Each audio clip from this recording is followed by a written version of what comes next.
Howdy, friends. Here we go again. It's great to have you with me today. I hope you've been well.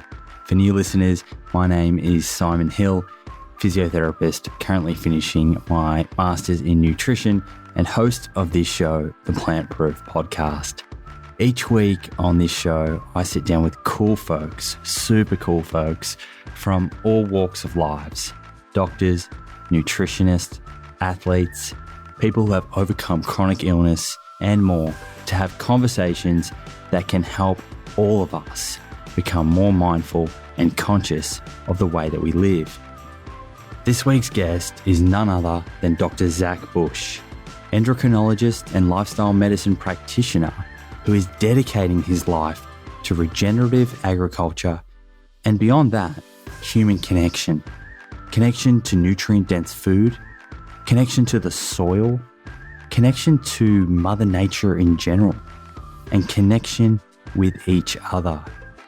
A truly fascinating man who is piecing together some of the most complex human and planetary health issues we face, and providing optimism via an in-depth understanding of how our soil has degraded and why we need to be looking at an all-encompassing solution. As you'll see in this episode, Zach is a true wealth of knowledge and hits a topic that historically has been seen as airy-fairy hippie territory with science and authority. In this episode, I take a back seat and let Zach flow. I was literally listening in amazement with some of the things he was saying, and it was far too good to interrupt. Be sure to stick around for the outro where I summarize some of the practical tips that Zach spoke about during our convo and also some things that Zach and I covered off air. Enjoy, friends. This one's incredibly thought-provoking. I'll see you on the other side.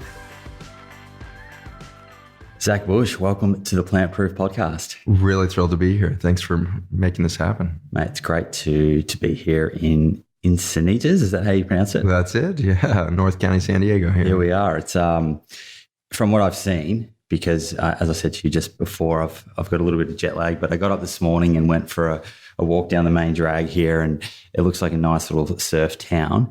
I understand you're sort of based between here and Virginia. Yeah, that's correct. This is where we've got our nonprofit based here with this outreach to farmers and consumers to kind of create a new model for regenerative agriculture and where we're going to try to shift the ecology there.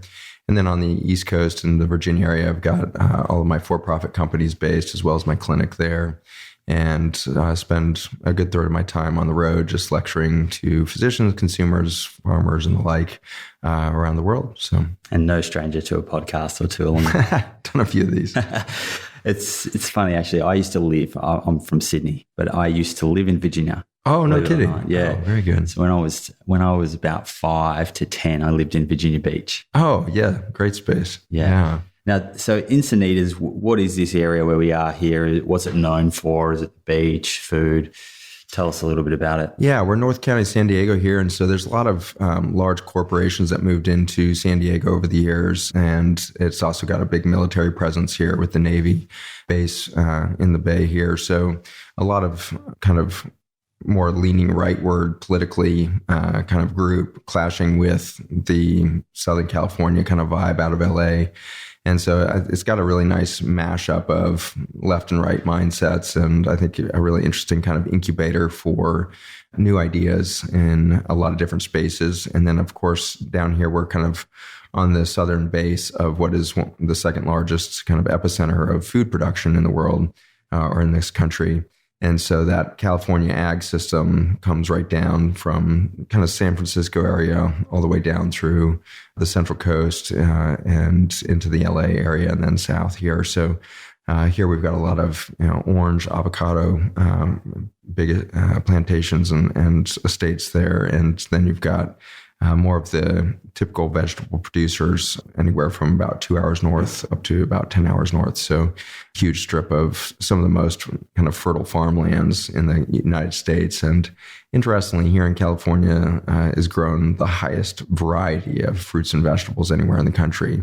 In the United States, we actually only have 10 counties in the whole country that now grow more than 10 fruits or vegetable varieties. And so that's how narrow our production system has gotten. And so you 10 counties producing more than 10 varieties. And if you look at Fresno County, for example, there's over 300 species of fruits and vegetables grown in that single county. So Virginia is kind of on the other coast there, kind of another hotbed of kind of this diversification, looking to get back into multiple revenue streams on a farm where there's chicken and sheep and beef production going on simultaneous to farm to market gardens, working with chefs directly and the like.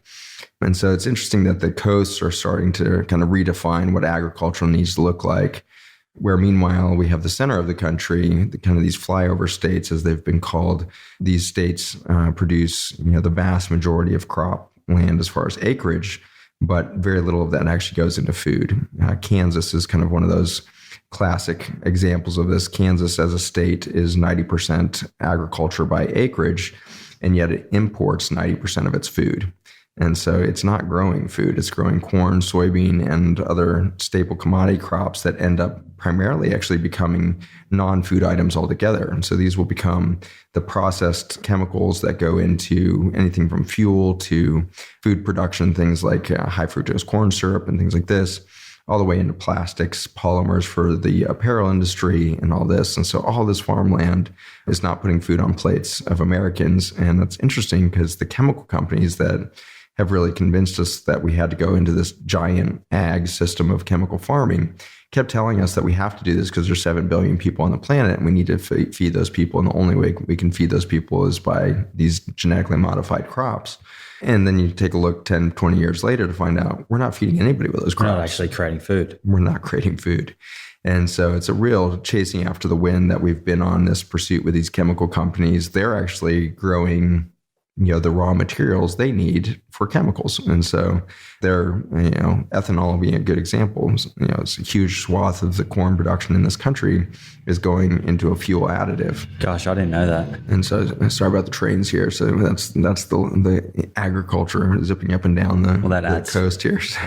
That's right. And, no doubt we'll get into some of those pharmaceutical companies as this conversation unfolds. Mate, I've heard you talking quite a few times, and I don't think there's anyone that I've heard speak who's so well versed in the fascinating history of how our food system and how our soil quality and the microbiome in the soil and how these things have changed over time. And not only how they've changed, but also piecing together what are the implications for those changes on human health and also planetary health. So I'm really, really looking forward to diving deep into this one. It's one I've been waiting a while to do in person. Why don't we kick things off with an overview of why it is so critical as a community that we are having this conversation now? And I think the connections that you've drawn between diseases and illnesses and the way that our food is produced. If to kind of draw a line under the desperate nature of this conversation and the activation that has to come out of this. This is no longer an interesting podcast of, that kind of blew my mind. If you don't walk away from this podcast being like, I need to change what I'm doing tomorrow, I need to get involved in, really solution-based things, then I did a poor job of communicating. But the desperate nature of this really comes down to the survival of our species.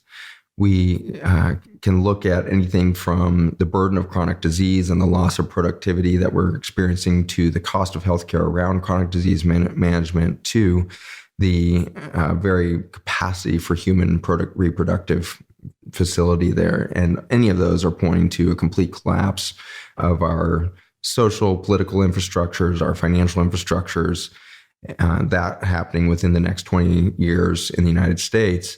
where we become completely untenable from a loss of productivity and a cost of healthcare kind of trajectory.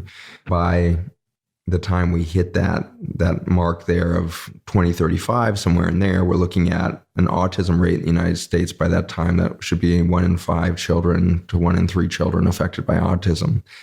On the cancer side of the equation, both children and adults are quickly seeing these epidemic rises in cancer. And so we're on track to hit something like 70 to 80% of the population with cancer in their lifetime by the time we hit that same 2035. So from our children with autism to our adults with cancer, even if it was just 2 diseases out there, we see this extreme burden on the healthcare industry. Right now, it's in the United States, our largest single budget is around chronic disease management. We call it healthcare, but it neither cares nor is involved in health, it seems. But it's definitely disease management. And so we're spending about $3.2 trillion a year in the United States. And to put that in perspective, we're spending about $680 billion a year on all of our national defense, around the world, war mongering, everything we're doing out there, as well as that including our home defense, homeland security kind of efforts for our borders, all the way to airports and everything else. So that entire budget, $680 billion. So your 5x your protection of your country spending on chronic diseases, which of course is not going to fix anybody directly. It's really going to line the pockets of pharmaceutical companies, medical device companies, hospitals, and of course the regulatory environment itself. It's currently estimated that 65 to depending on whose numbers you look at, anywhere from 65 to 85% of healthcare expenditures is actually going into overhead. Like, how many people does it take to bill your medical insurance for a simple office visit? And then how many people does it take to, on the other side of that, to take those bills in, reject or receive and process those payments and whatever it is. And so just on the pure administrative side, there's such massive waste going on. And this is seen down at the micro level. One clinic typically has 2 people that are really involved almost full time in submitting health insurance numbers, health insurance, bills and all of this for their patients. And then often there's a half-time or a full-time person behind them that's resubmitting claims that have been rejected by the insurers. So we are just steeped in waste at this extreme level. And so, that's kind of where we're at in the United States. The rest of the developed world is either fast on our heels or already surpassing us. Interesting with, a large contingent of your listeners in Australia. Australia is now beating the US in things like childhood asthma. In Australia, those numbers are now 1 in 4 children with asthma. In the United States, and to be fair, I think we're probably also at 1 in 4, but we report a 1 in 10 number because we don't do universal screening as well as you do in Australia. And so in Australia, where that's a routine part of the annual checkup, they're finding 1 in 4 children with clinically significant asthma. And so the whole developed world, as chemical farming is adopted, we see this immediate correlation with the development of childhood diseases, disorders, and the collapse of public health at large. The speed of this collapse is getting, overwhelmingly fast. If we look at autism again as our harbinger or kind of the canary in the coal mine here, we've gone from 1 in 5,000 children in 1975 with autism to 1 in 88 in 2012. By that time, it was pretty clear we probably had ourselves a significant problem, and there was a lot of debate of like, well, maybe that's just, we now have defined the condition really well. We're looking for it, broaden the spectrum potentially. Yeah. But then you suddenly realize the first time you see an autistic child in your clinic or you sit down with a child in a schoolroom, we didn't miss this in 1975. These children, by and large, have severely diminished vocabulary or capacity to communicate. Many of them are nonverbal altogether. They can't make eye contact. They're overwhelmed by any social stimulation. Their sensor processing is out to lunch. It's impossible to think that we missed 1 in 44 kids or 1 in 30 kids now in 1975. We weren't missing that. And if we were, as medical doctors, the mothers certainly weren't, And so that's why I like autism as, my best example of what's happening, because you can't deny that this has always been present at some small static level, and since we started recording this data in the mid 1900s. but its rise really didn't occur until we really dramatically changed the agricultural system in the 1970s, and then really accelerated that in the 1990s with the debut of genetically modified crops and Roundup-ready crops that could be directly sprayed with herbicides for the first time in human history. So that's when we saw, the bumpers come off of this whole phenomenon of chronic disease. And if we look deeper into the neurologic system beyond autism, we can also look to some things like the mood disorders. So major depression has gone from rates around 1 in 100 of lifetime incidents to 1 in 2 over the last 50, 60 years. Anxiety disorders have followed a very similar trajectory in the greater population. I think they're about 20% less prominent than the major depressive disorders, but second therein, then the bipolar disorders, schizophrenia. And then you get into the neurodegenerative conditions, MS, ALS. These conditions have also anywhere from 5x to 15x growth in their incidence over the last 25 years. So it's a really extraordinary pace. We've been, on that steady rise. It's been about a 5x rise in Alzheimer's in women, 5x in Parkinson's in men since the early 1990s. So, in our short lifetimes, disease is completely transformed on this planet. What are your colleagues? You're a doctor. What's the general consensus out there around? Obviously, you're now plotting that and diving deeper into the quality of our food and the soil. But what would the general consensus be out there around why we're seeing this surge in all of these illnesses that you've just mentioned? Unfortunately, there's not even consensus that there is a surge. And that's probably the most concerning thing to me, that there's no bulletins coming out from the Centers of Disease Control saying we have chronic disease epidemics that are going to completely bankrupt our country in the next 15 years if we don't change something fundamental, if we don't find answers immediately. That's just not being talked about sociopolitically. It's not being talked about in medical schools. It's alarming that this isn't being addressed or at least talked about. And so, number one, we have a denial problem, I think. Number two, the way in which we're educated as physicians and scientists is that everything is complicated. And so, for example, my history before I went into nutrition medicine and environmental health was in chemotherapy development. And so I was very much steeped in the chemical model, the pharmaceutical model of we need to kill cancer kind of mindset.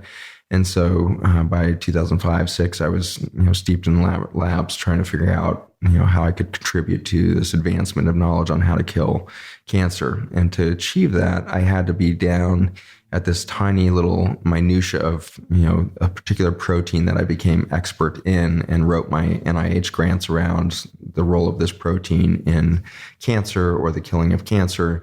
And, then I got some grant funding because I was specific to that. There was 5 other people in the world that knew about my protein and cared. And so when I went to, report all of my science and report to my colleagues, they had to fly me to Japan.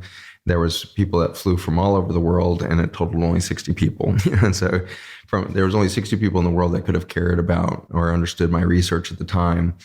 And that just gives you a sense of just how, down a rabbit hole we tend to be forced into.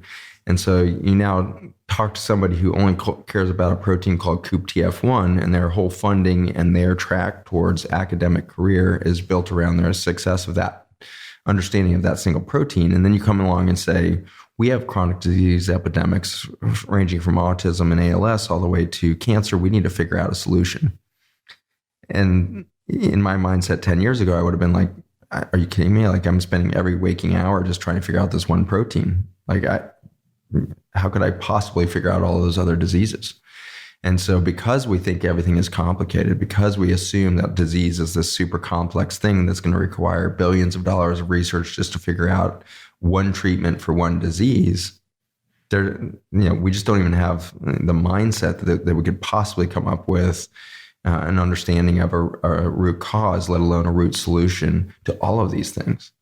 And so to achieve that, I had to leave academia, and I had to go actually into relationship with my patients again. So I left academia in 2010, and I went into this very impoverished community in Scottsville, Virginia, a little town of 550 people, serving a greater agricultural community of about 40,000 people, The agriculture system had largely collapsed in this region. So, you're looking at fifth generation poverty in this larger community, total food desert, not a single good grocery store in the entire county. Most people are eating from gas stations rather than grocery stores. And so they're eating, old hot dogs and Twinkies, it's like the worst of the worst. And so I went into that environment thinking, since I know nothing about nutrition, I'm confident I can help these people, move towards the any change is probably better, right positive change.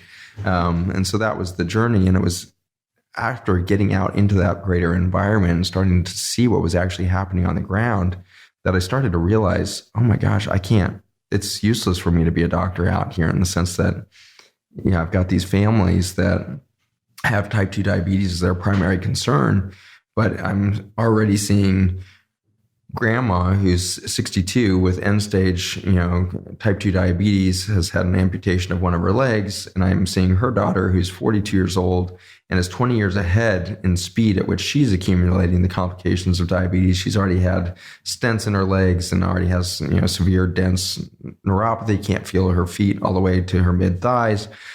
And then I'm seeing her daughter in clinic who's, 26 years old, already has type 2 diabetes, is marching down the same avenue. All three of them smoke.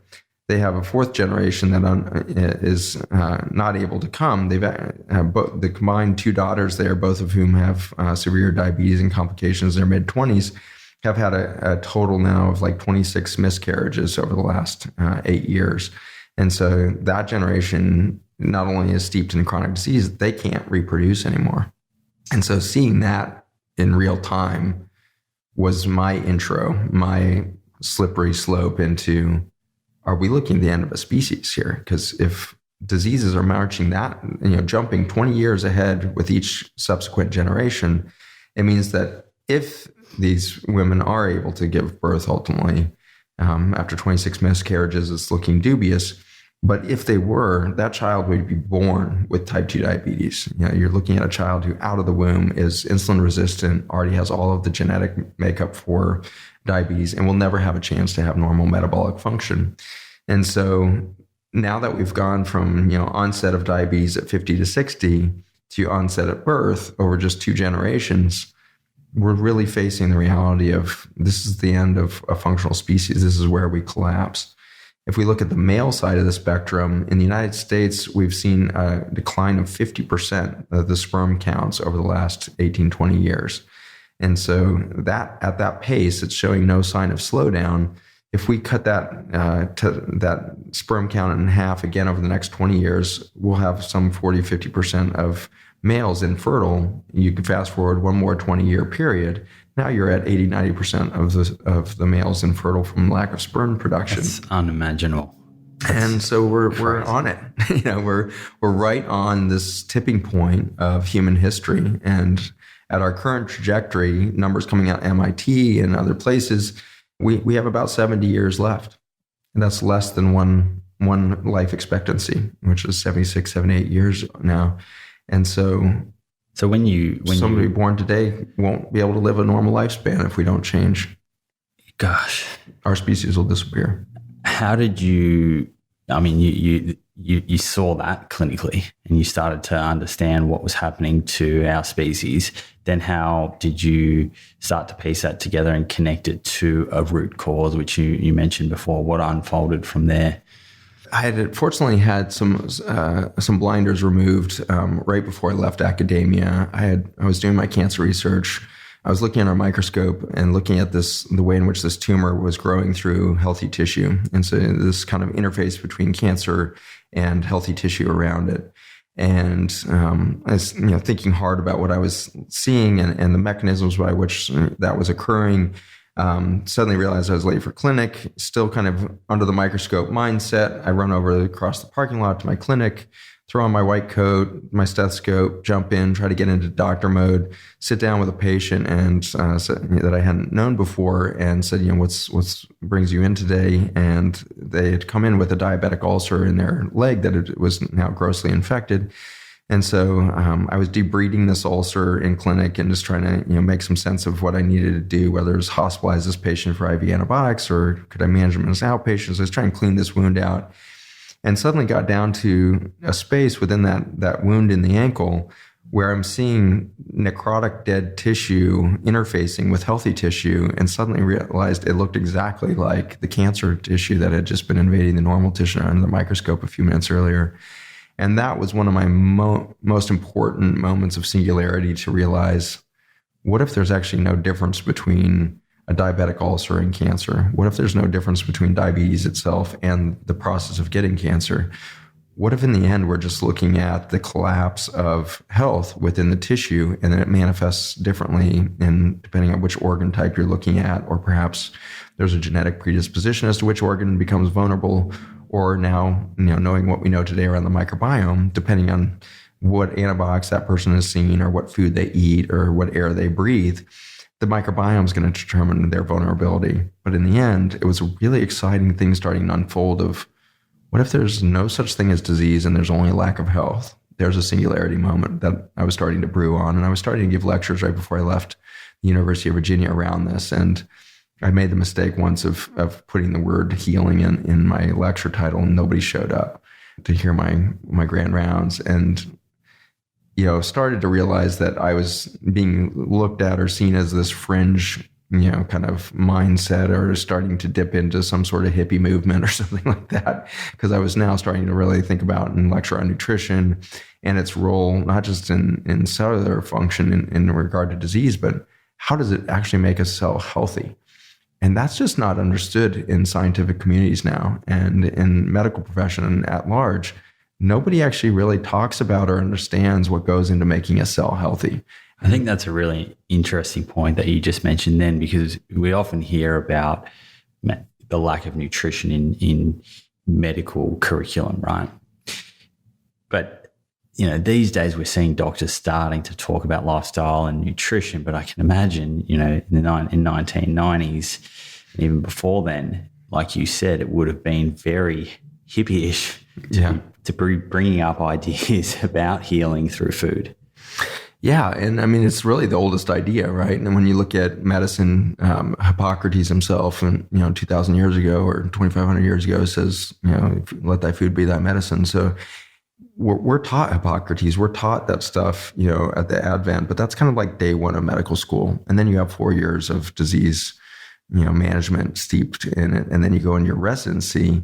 And in residency, I can't really even begin to explain to you the amount of brainwashing that happens in that time, and it's not even intentional, probably, all of it. But when you're in a hospital, 120 hours a week, and now there's legislation that says you can't be there more 80 hours a week. But back in the day, we were in the hospital 120 hours a week.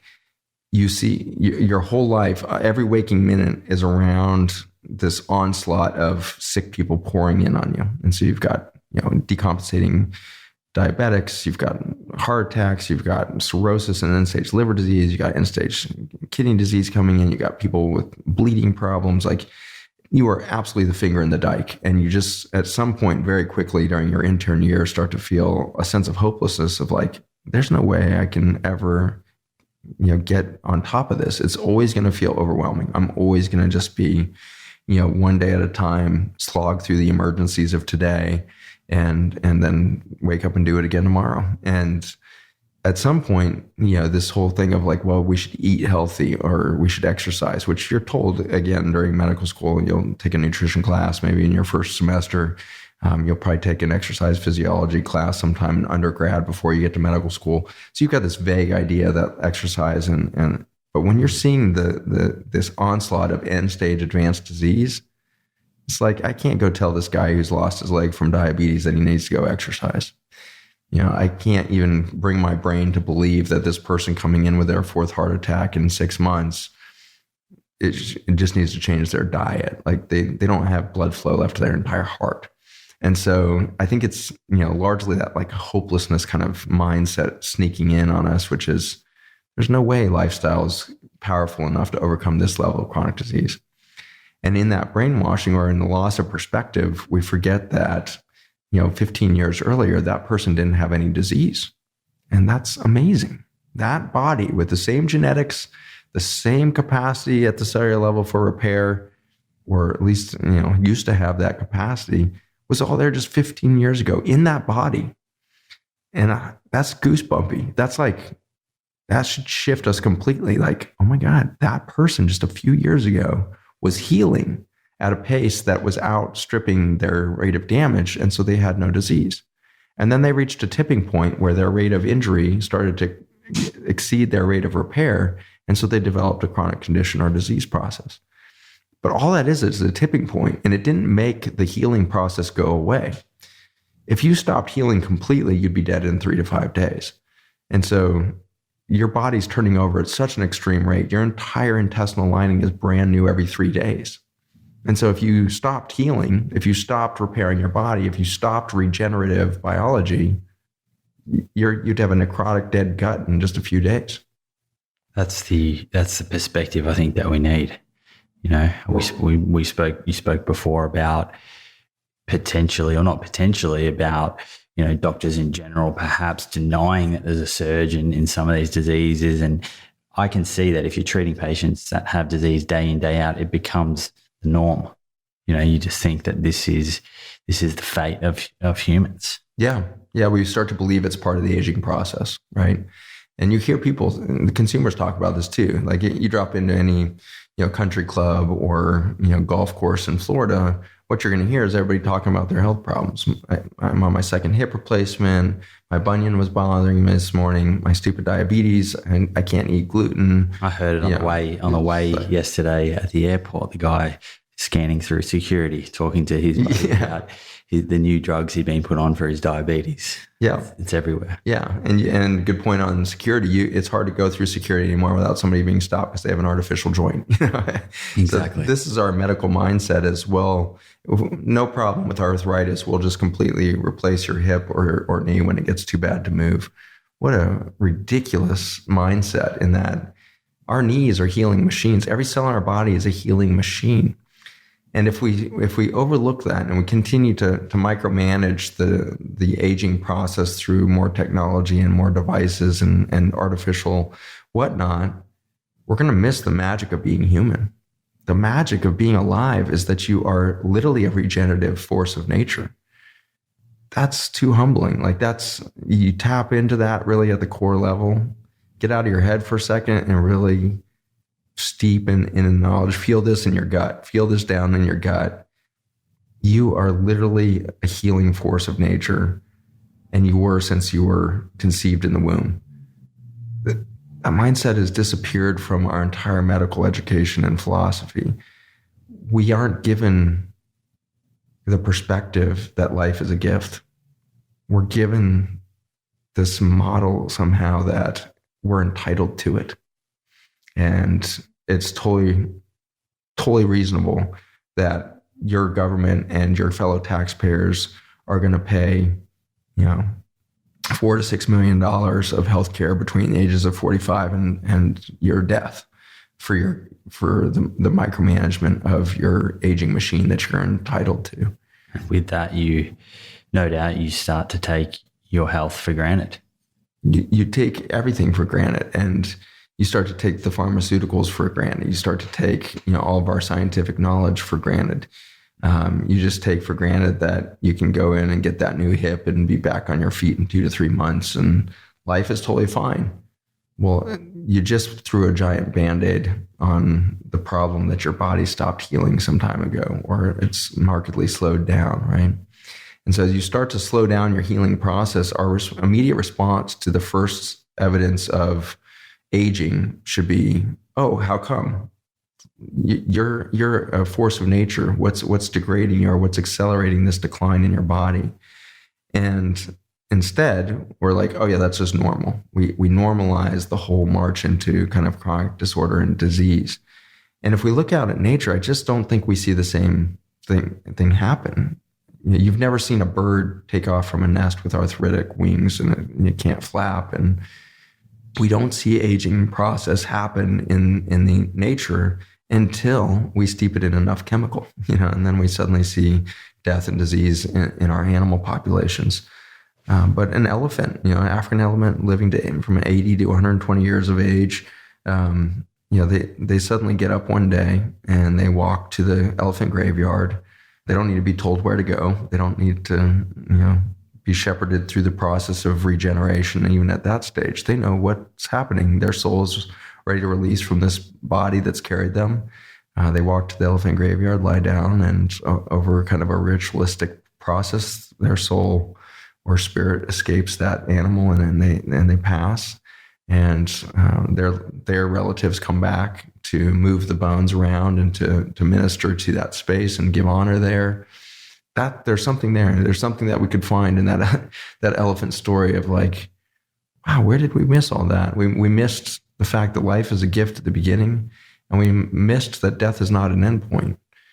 Death is a complete regenerative event in and of itself. And it's probably the coolest regenerative story we have. And so my third subspecialty was in hospice and palliative care, largely because by the time I went after that subspecialty, I was so depressed about my capacity to do anything pharmaceutically for my patients. But I did feel like, man, I could be a part of this process. This death and dying thing was awesome, because the first step you do when a patient goes into hospice is stop all of their medicines, stop all their blood pressure medicines, their cholesterol meds, their antidepressants, stop all their meds. And bizarrely, we have to discharge, 15 to 25% of our patients the next few months because they just get better because we just stopped all their medications. And so in that process, I really felt like, at least I'm letting the body be the body in these last few months. But even that got a little bit depressing because I was, practicing hospice right at the surge of this belief that everybody needed to have zero pain. And so we were starting to bury people in narcotics to the point where I was suddenly realizing that most of these people are dying in a stupor. They literally are on so much drug and anti-pain medicine that they can't communicate with their families. Losing that experience. They're losing that transformational opportunity to go through this death and dying process. So at the birth, we forget it's a gift. We feel entitled to life. We feel entitled to our health. At death, we forget that it's the greatest transformation and rebirth that somebody could really experience. And so we, in both scales, we're missing the point. And so everything between life and death, we bookend the experience with this kind of march down. I need to sequester resources for my health. I need to make sure I've got good health care, so that when I get cancer, I can get my chemotherapy paid for. And you start to back up. It's like, we don't even understand how to live anymore. Like the whole bookends are a march down. I need to sequester resources. I need more money. I need to work so that I have more money. I have to have work so I can have my insurance. I have to, hurry up and make sure my kids get into the best schools. And then I have to go into debt for them to be in their schools. And, if you really back up and look at our society today, like we're not living. We're so few minutes in the day are spent living. So much of the time is in the pursuit of structure and, security that has nothing to do with life itself. And I mean, even in that pursuit, many people, you end up reaching a lot of those things that you were aspiring to get. And, it doesn't live up to the expectations of what you thought that it might have. And you end up doing the same thing and falling into a cycle and continuing to aspire to something else and always looking externally. You just spoke about relying on this reliance on healthcare and whatnot. And, I couldn't agree more. We tend to forget our own power of what we can do internally with regards to our health. Yeah. And I think that's the power of meditation right there. If you stop thinking about anything, you start to heal faster. And you're always healing. You're always healing. But if you just shut up the brain for a few minutes, you heal faster because you're doing less damage. And I think that again and again, every patient that walks in my door, I find that the main thing that's accelerated their march towards death is their own psyche. The amount of expectation, the amount of stress we create for ourselves, the amount of, keeping up with the Joneses, this whole, pursuit of trying to make sure we've got the nicest car, we got this and that, we've got, all of the, it's just killing us. It's so much stress, and it's, reducing our capacity to heal. Silence is something that's just quickly disappearing from the planet. And, the recording of this podcast is a good example of like, we get until you try to go make a good recording, you forget just how much noise we're surrounded by every day. You know, the loud cars and motorcycles and trains and planes and, just there goes a train. And so our brain is trying to tune that all out every day. And, it's one of the blessed things of being in this space that we're in is like we're only a quarter mile from the beach here. And there's a huge cliff that separates that beach from the rest of the world. And that cliff really shuts out any sound man-made. And all you hear on that beach is crashing waves and the dripping of water off of all the plant life that comes cascading down those cliffs. And in that space this morning when I was walking in with my wife, it's just like this sense of this is actually life right here. And it hasn't changed since the dawn of 180,000 years ago when Homo sapiens first walked the planet. Life is literally having your feet in the sand, having absolutely nothing in your hands. You're carrying nothing. You've got a few scraps of cloth on your back. You've got the sound of birds swooping over your head. You've got these formations of pelicans diving into the water around you. You've got fish jumping out in the ocean. That's it. That's life. And how many people are getting to experience that? So simple. And that's abundance, and that's richness in a different light to what a lot of modern society would describe abundance and richness as. Yeah. And it's something that I don't even reach here. I live this close, and yet I travel so often that I hardly touch that. And so in a course of, a year, I wonder what it would be like to quantify how much did I actually live this year, It's an interesting question. And I certainly did a lot this year, and I can show you how much our nonprofit brought in or how many farmers we've touched or again, all these metrics that are thrown at us to say, yeah, you're being productive. But then you really back up and say, how much life was in that. And in the end, I think the only thing I can really point to with confidence that would be a metric is relationship.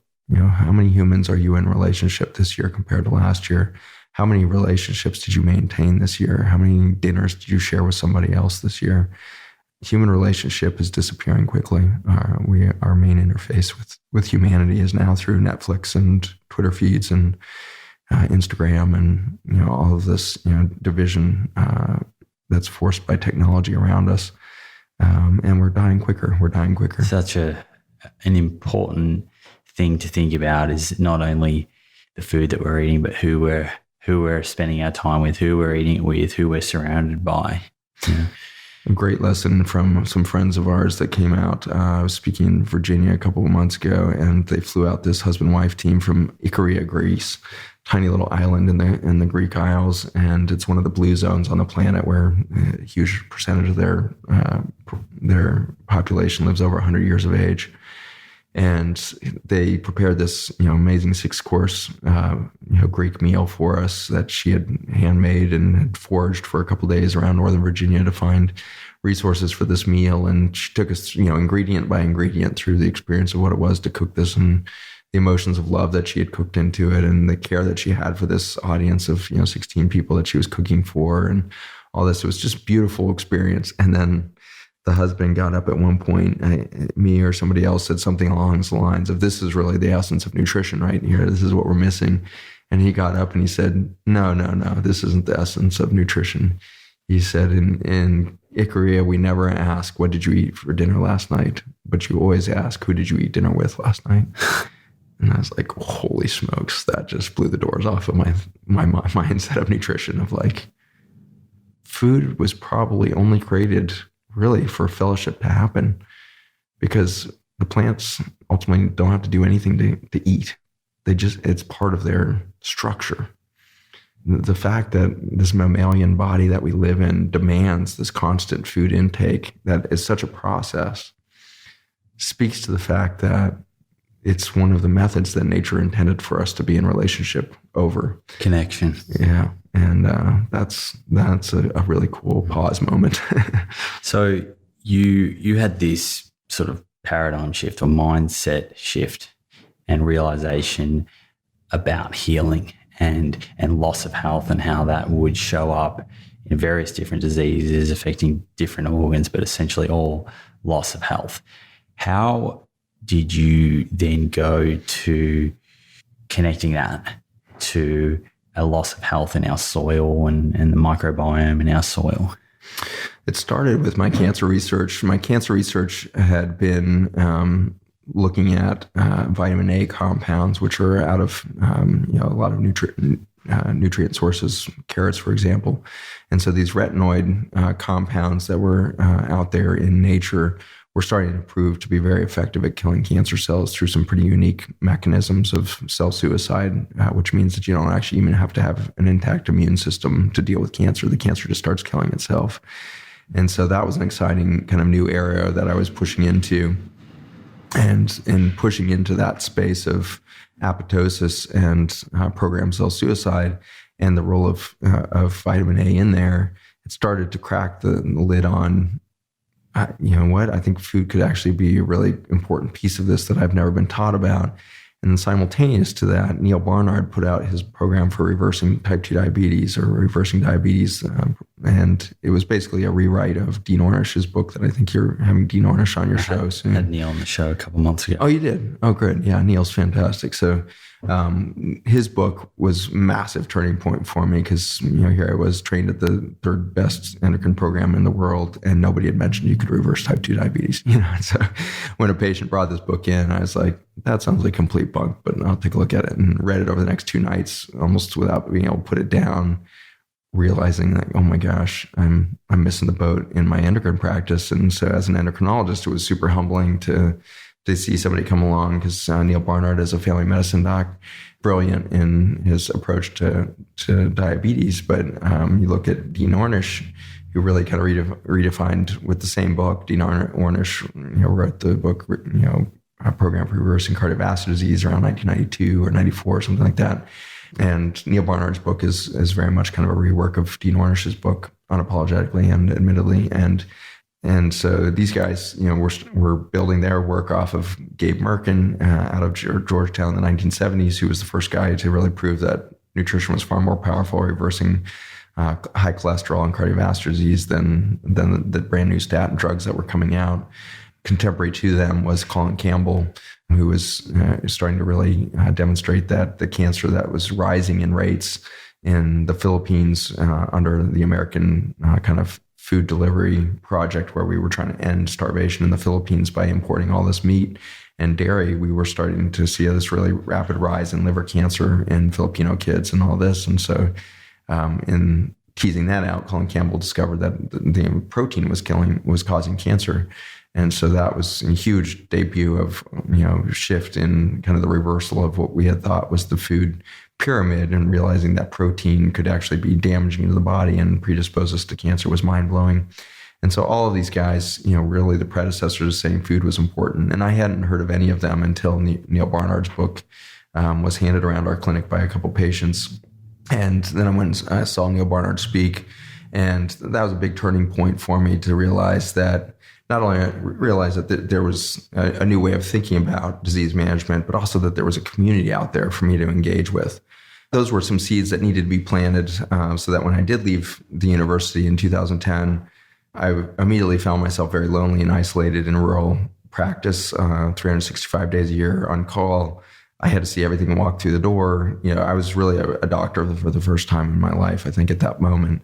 And in that loneliness, it ultimately led me back to try to seek out, other doctors that were thinking similarly and find that.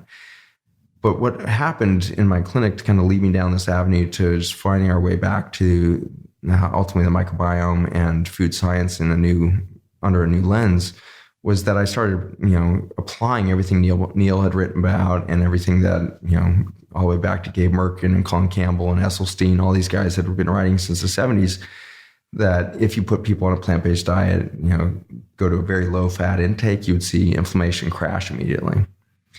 And that was happening in about a third of my patients, just textbook, perfect, boom, diabetes going away in the course of a month, all kinds of beautiful things. There was a third of my patients that were just stuck. They didn't seem to be getting that much better, maybe mild improvement, then back to getting worse again. And then there's a third that bizarrely was like getting worse on health food. And this was really confusing. And for the first 2 years, I just thought, well, that must be the third of my patients that are just aren't doing what I tell them to do. And were you in contact with these doctors?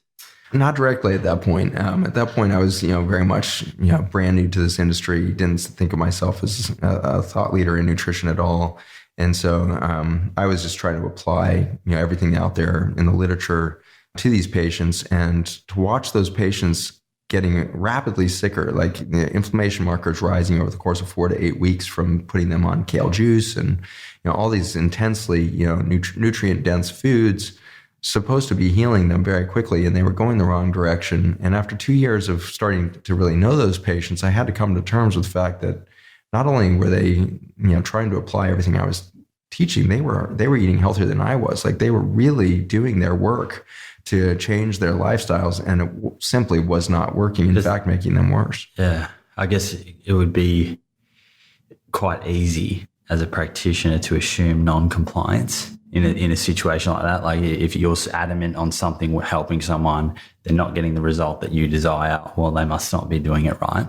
We're literally taught that. In medical school, you're literally taught that your patients are non-compliant. They show us these incredible studies, like, 85% of patients walking out of the clinic only remember 10% of what you said. And those are the 85% that go on to be non-compliant with whatever drug you recommended, or lifestyle interventions down like 4%, adoption. So, we're told that nobody's going to do what you tell them to do. Which is probably another reason why a lot of doctors, particularly if you have a short consultation, 15 minutes, think there's not a whole lot of point in talking about nutrition. Yeah, how could you possibly, even if you did spend the entire time, you've already been told in your subconscious at least that that's not going to work. The patient's just not going to go do it. They're too lazy. They don't have the education, whatever it is.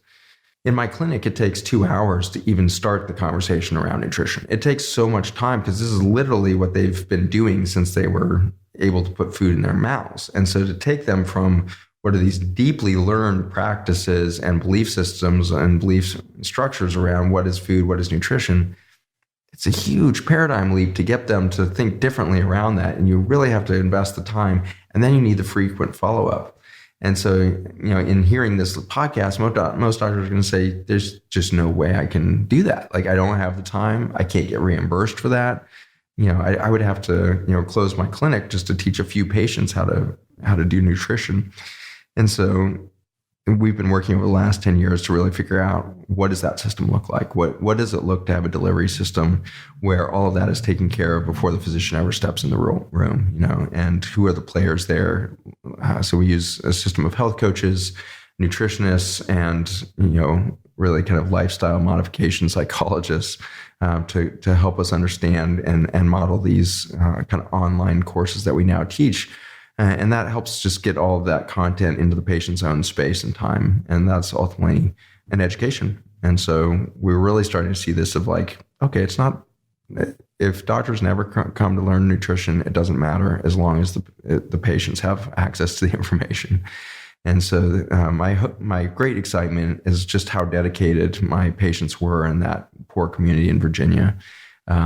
Amazing dedication from people who, had $150 a month of expendable income. And you're asking them to, spend that entirely on nutrition changes. You're going to increase your amount of food costs by that $150. And so you're taking them down to a zero tolerance of flexible income. And for many of them, beyond zero tolerance. And so then you're finding ways to, free up more income for them. If we help you stop smoking, that adds, another $120. If we get rid of your cell phone, which is the single hardest thing to get people off of these days, but if you get rid of the cell phone, that's actually $180 that you and your daughter's phone costs you. And you start to put these things together. It takes that much time and coaching to really help them down an avenue towards some sort of, self-independence and freedom to pursue their own health rather than just, keep piling on the drugs. And so it has to be this team-like approach. We have to start to look at it more complexly than you should just go eat healthy.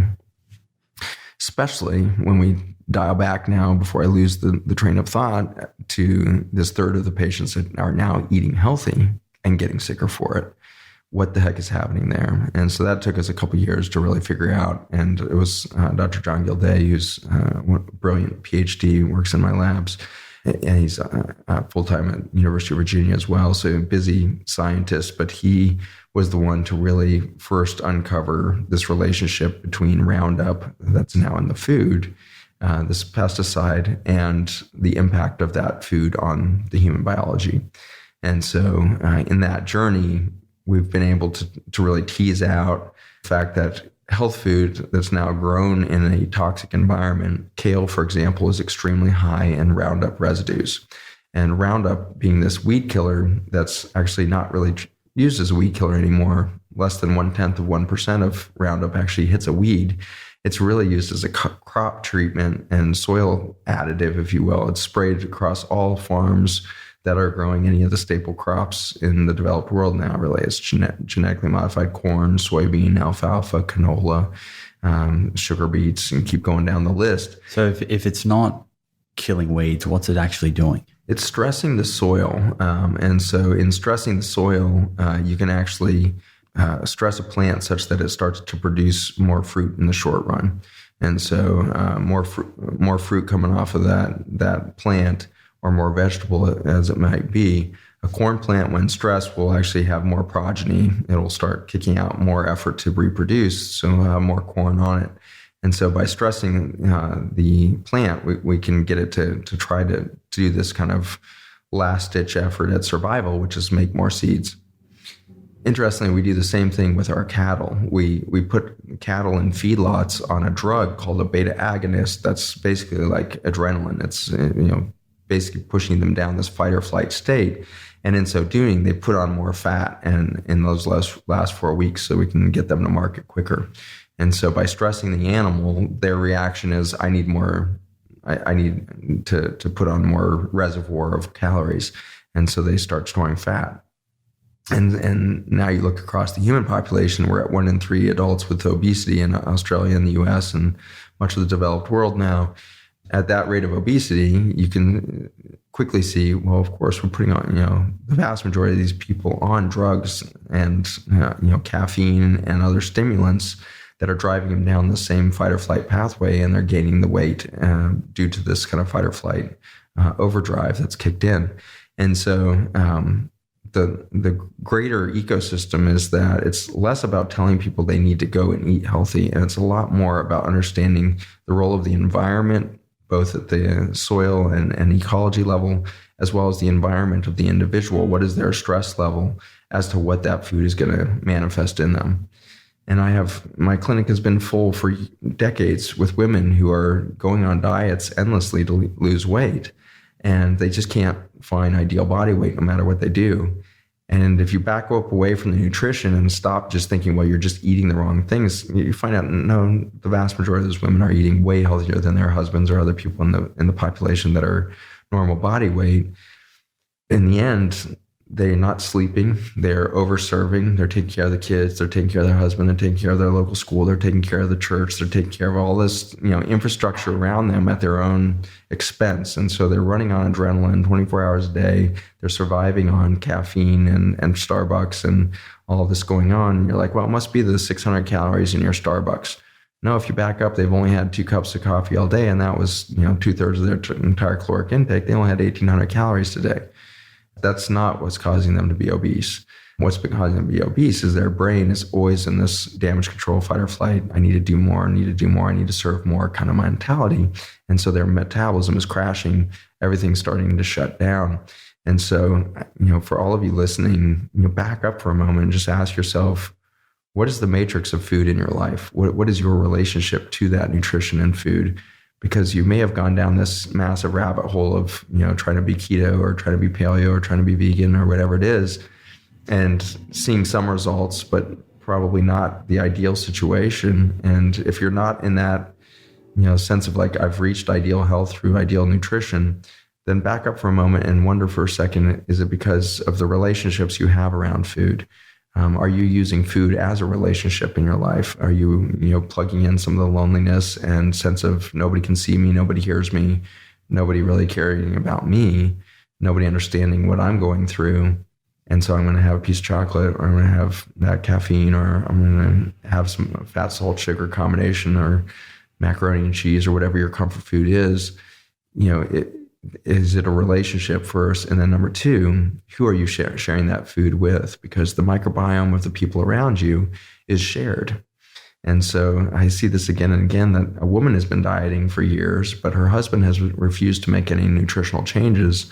And so every time she goes to sit down with the family, her husband, who's 80 pounds overweight, is sitting there often, defensive in every single meal about the fact that he doesn't have to go on a diet because it doesn't really work, or whatever it is. And, there's this subconscious thing that males and doctors are good at putting out there, which is, well, if dieting worked, then why aren't you skinny? So I'm not going to diet, And so there's this kind of just, again, and so the woman walks away from that experience feeling completely defeated. And in reality, her microbiome is trying to shift towards this high metabolism, high functioning nutrition. And yet every time her husband breathes, every time she touches her husband, that microbiome of a non-dieting American diet is being transferred to her. And so I think there's this misunderstanding in the field of nutrition and weight loss and all of this, that you can't treat the patient. You have to look at the patient as an extension of their greater environment. And until you get there, you're really not going to achieve health at a fundamental level. And that should be a big warning to us, and a big informative event around, interesting, that means that we need to shop differently. We need to eat differently. We need to structure the family dinner differently. And we certainly need more people sitting at the table, because we find every year that microbiome diversity is the secret to health. And so if it's just you and your spouse every evening sitting alone watching Netflix and eating at the coffee table, not going to achieve health. You're not going to get there. I love it. I love that this conversation. It's so much more than just the food on the plate, and the relationship that you have with your food, but also the people around you. It's so important. And so we can take that a step deeper, which is, if it's not just the people around you, but the actual bacteria and fungi around you, then we need to change your relationship, not just socially, but fundamentally, how are you touching nature? And where is nature coming into your day? And how are you including nature in your experience of food? If you look back through history, you had to go out back and you had to pick a couple carrots out of the ground, cut a head of lettuce. You had to then go kill the chicken, spend a whole day plucking that chicken, boiling the chicken, getting it, fixed, and then broiling it. In that process, you were exposed to the microbiome of the soil, the carrot, the head of lettuce, the microbiome of the chicken in its live form, running around the backyard, scratching in the dirt. And then you're literally pulling the feathers off. And so the whole microbiome of that chicken is being introduced to your body before you ever take a bite of chicken. And if we look at right now, the hunter-gatherer tribes and the microbiome studies that are being done over in Africa right now, it's really compelling that a huge part of their microbiome of their gut hasn't been seen in any gut flora that's been tested before. And it turns out that they found that the only place they could find the dominant species that was expressed in their gut was on the hides of zebra. And of course, these hunter-gatherers shoot a zebra, and they'll spend a whole day with a quartered zebra on their back, walking, 120 miles over a couple days period to get back to their tribe or whatever, and share this food. And over that time, they become zebra. They become the microbiome of that animal. And then when they go to eat zebra meat, they've got all the bacteria that would be present around all of the biology of that zebra. And now they have a really informed, biologically intelligent, interaction with that thing. Now contrast that to your developed world consumer that walks into a giant air-conditioned building called a grocery store, walks up and down shelves of plastic wrapped junk, and finds their way to the meat aisle. And there's a slab of meat that's been injected with coloring and injected with salt and MSG and other things to kind of tenderize it as well as make it palatable. And then you've never seen the hide of that animal, let alone touch the hide of that animal. You buy a pound of hamburger, that's not even from one animal. In the United States, the typical hamburger that you would buy at a grocery store or a restaurant contains meat from over 100 cattle. the size of the operations of our butcher facilities are so grandiose now that you've got 100 cattle being butchered simultaneously and their meat being ground together. And this is why we're so vulnerable as a food system too. You take a meat industry of that scale and separate humanity and nature from it, and now you breed these few species of aggressive bacteria, E. coli, Klebsiella, Clostridium in the meat, and then you mix it all together. If there's one contaminated cow in that 5,000 cattle that are butchered that day in that facility, you'll lose all the meat and beyond, because by the time the first person presents with bleeding gut and dying of enteritis from their invasive E. coli, that's gotten out to hundreds, if not thousands, of consumers, and you can't track it back to a single cow. So in the United States last year, we had 2 recalls in a single week or a single month.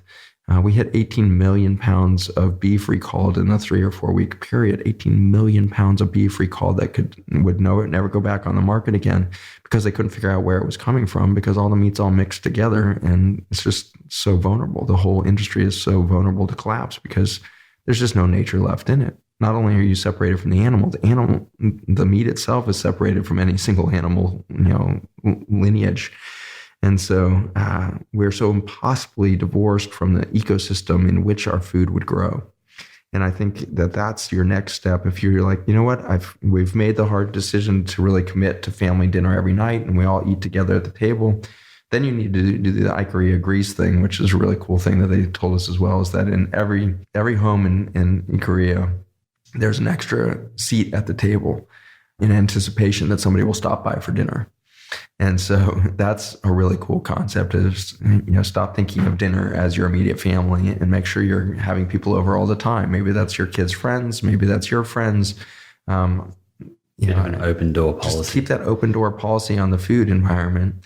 And then how are you inviting nature back into that experience? Why don't you go ahead and get that picnic table set every night out back instead of doing it inside at the table, and get outdoors and breathe real air while you eat the food? For that matter, what if you had a chicken coop out back? Or what if you had, one goat? Or what would that look like? Can you figure out how to get nature back in? If you can't do livestock, no problem. What does it look like if you have a dog that's intimately involved in the family, and every meal that dog is, shuffling around the table and rubbing against everybody's legs and helping share microbiome from the dirt pile that it just dug up out back?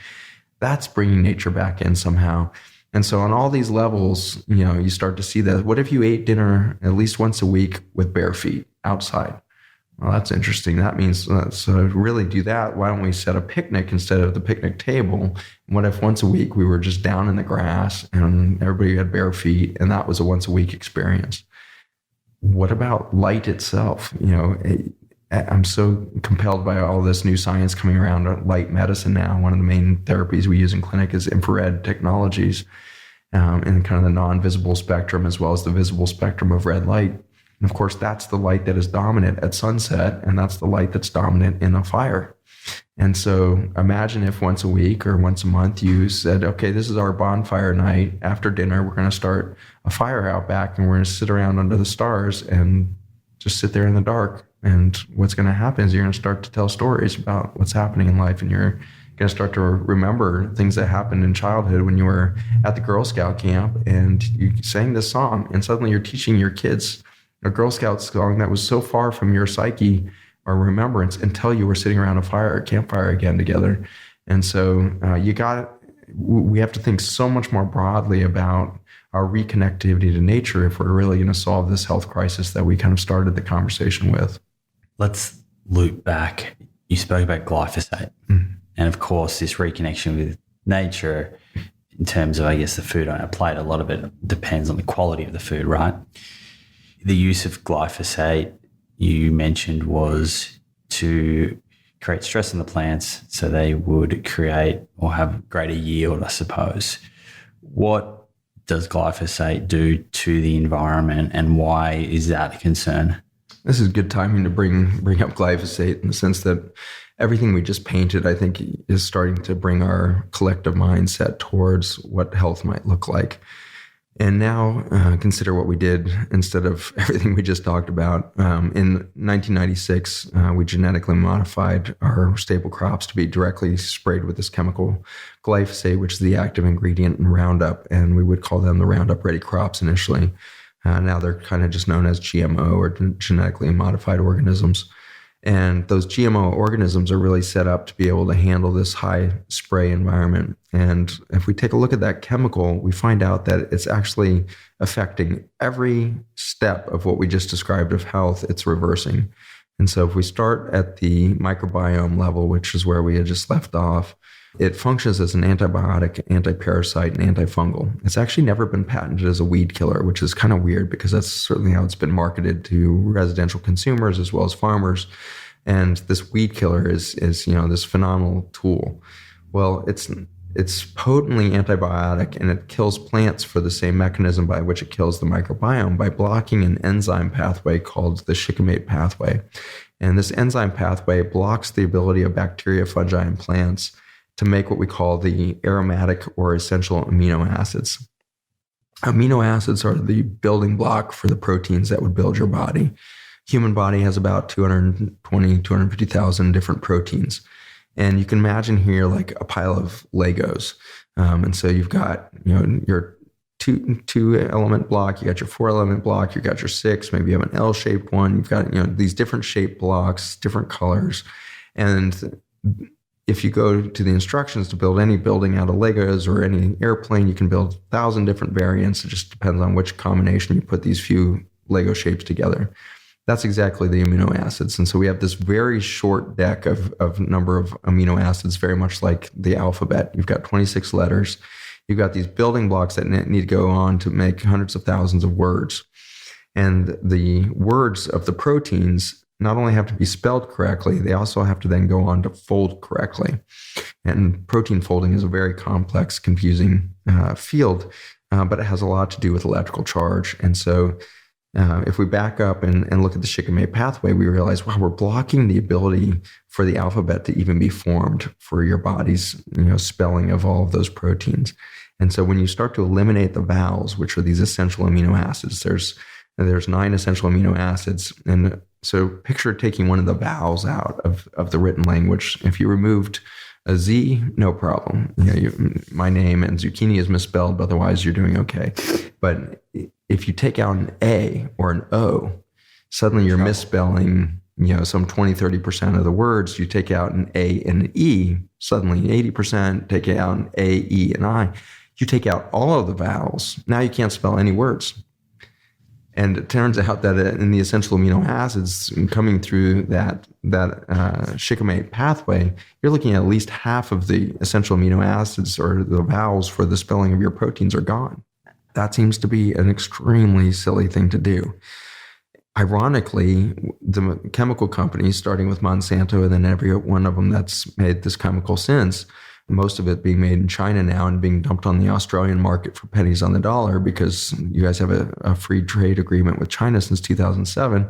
And so all of that glyphosate, the patent on Roundup came off in 2007. And so China since then has been making the vast majority of it. So you guys have been steeped in Roundup since about 2008, 2009. And of course, that's when the Australian chronic disease crisis really hit. And so we can see this really high correlation with number of acres and the volume of Roundup sprayed and the emergence of chronic disease. And it's because of this underpinning of biology itself. This chemical blocks the ability of the microbiome to produce essential amino acids. And Monsanto keeps saying it must be safe for human health because we don't have the shikimate pathway. The shikimate pathway only exists in single-celled organisms like the bacteria, the fungi, as well as the multicellular organisms of the plants. And so as mammals, we can't produce any of those essential amino acids. We're wholly responsible for getting those from our diet. And so here we go start building a diet around food that's being grown in soil that's steeped in a chemical that blocks the ability of that bacteria microbiome to make the essential amino acids that would end up in the plant or block directly the plant's ability to make those essential amino acids. And so now we're eating food that has this truncated alphabet. And then we try to go build a healthy body out of that. And what ends up happening is we start misspelling the proteins. And when you misspell a protein, its function decreases if it functions at all.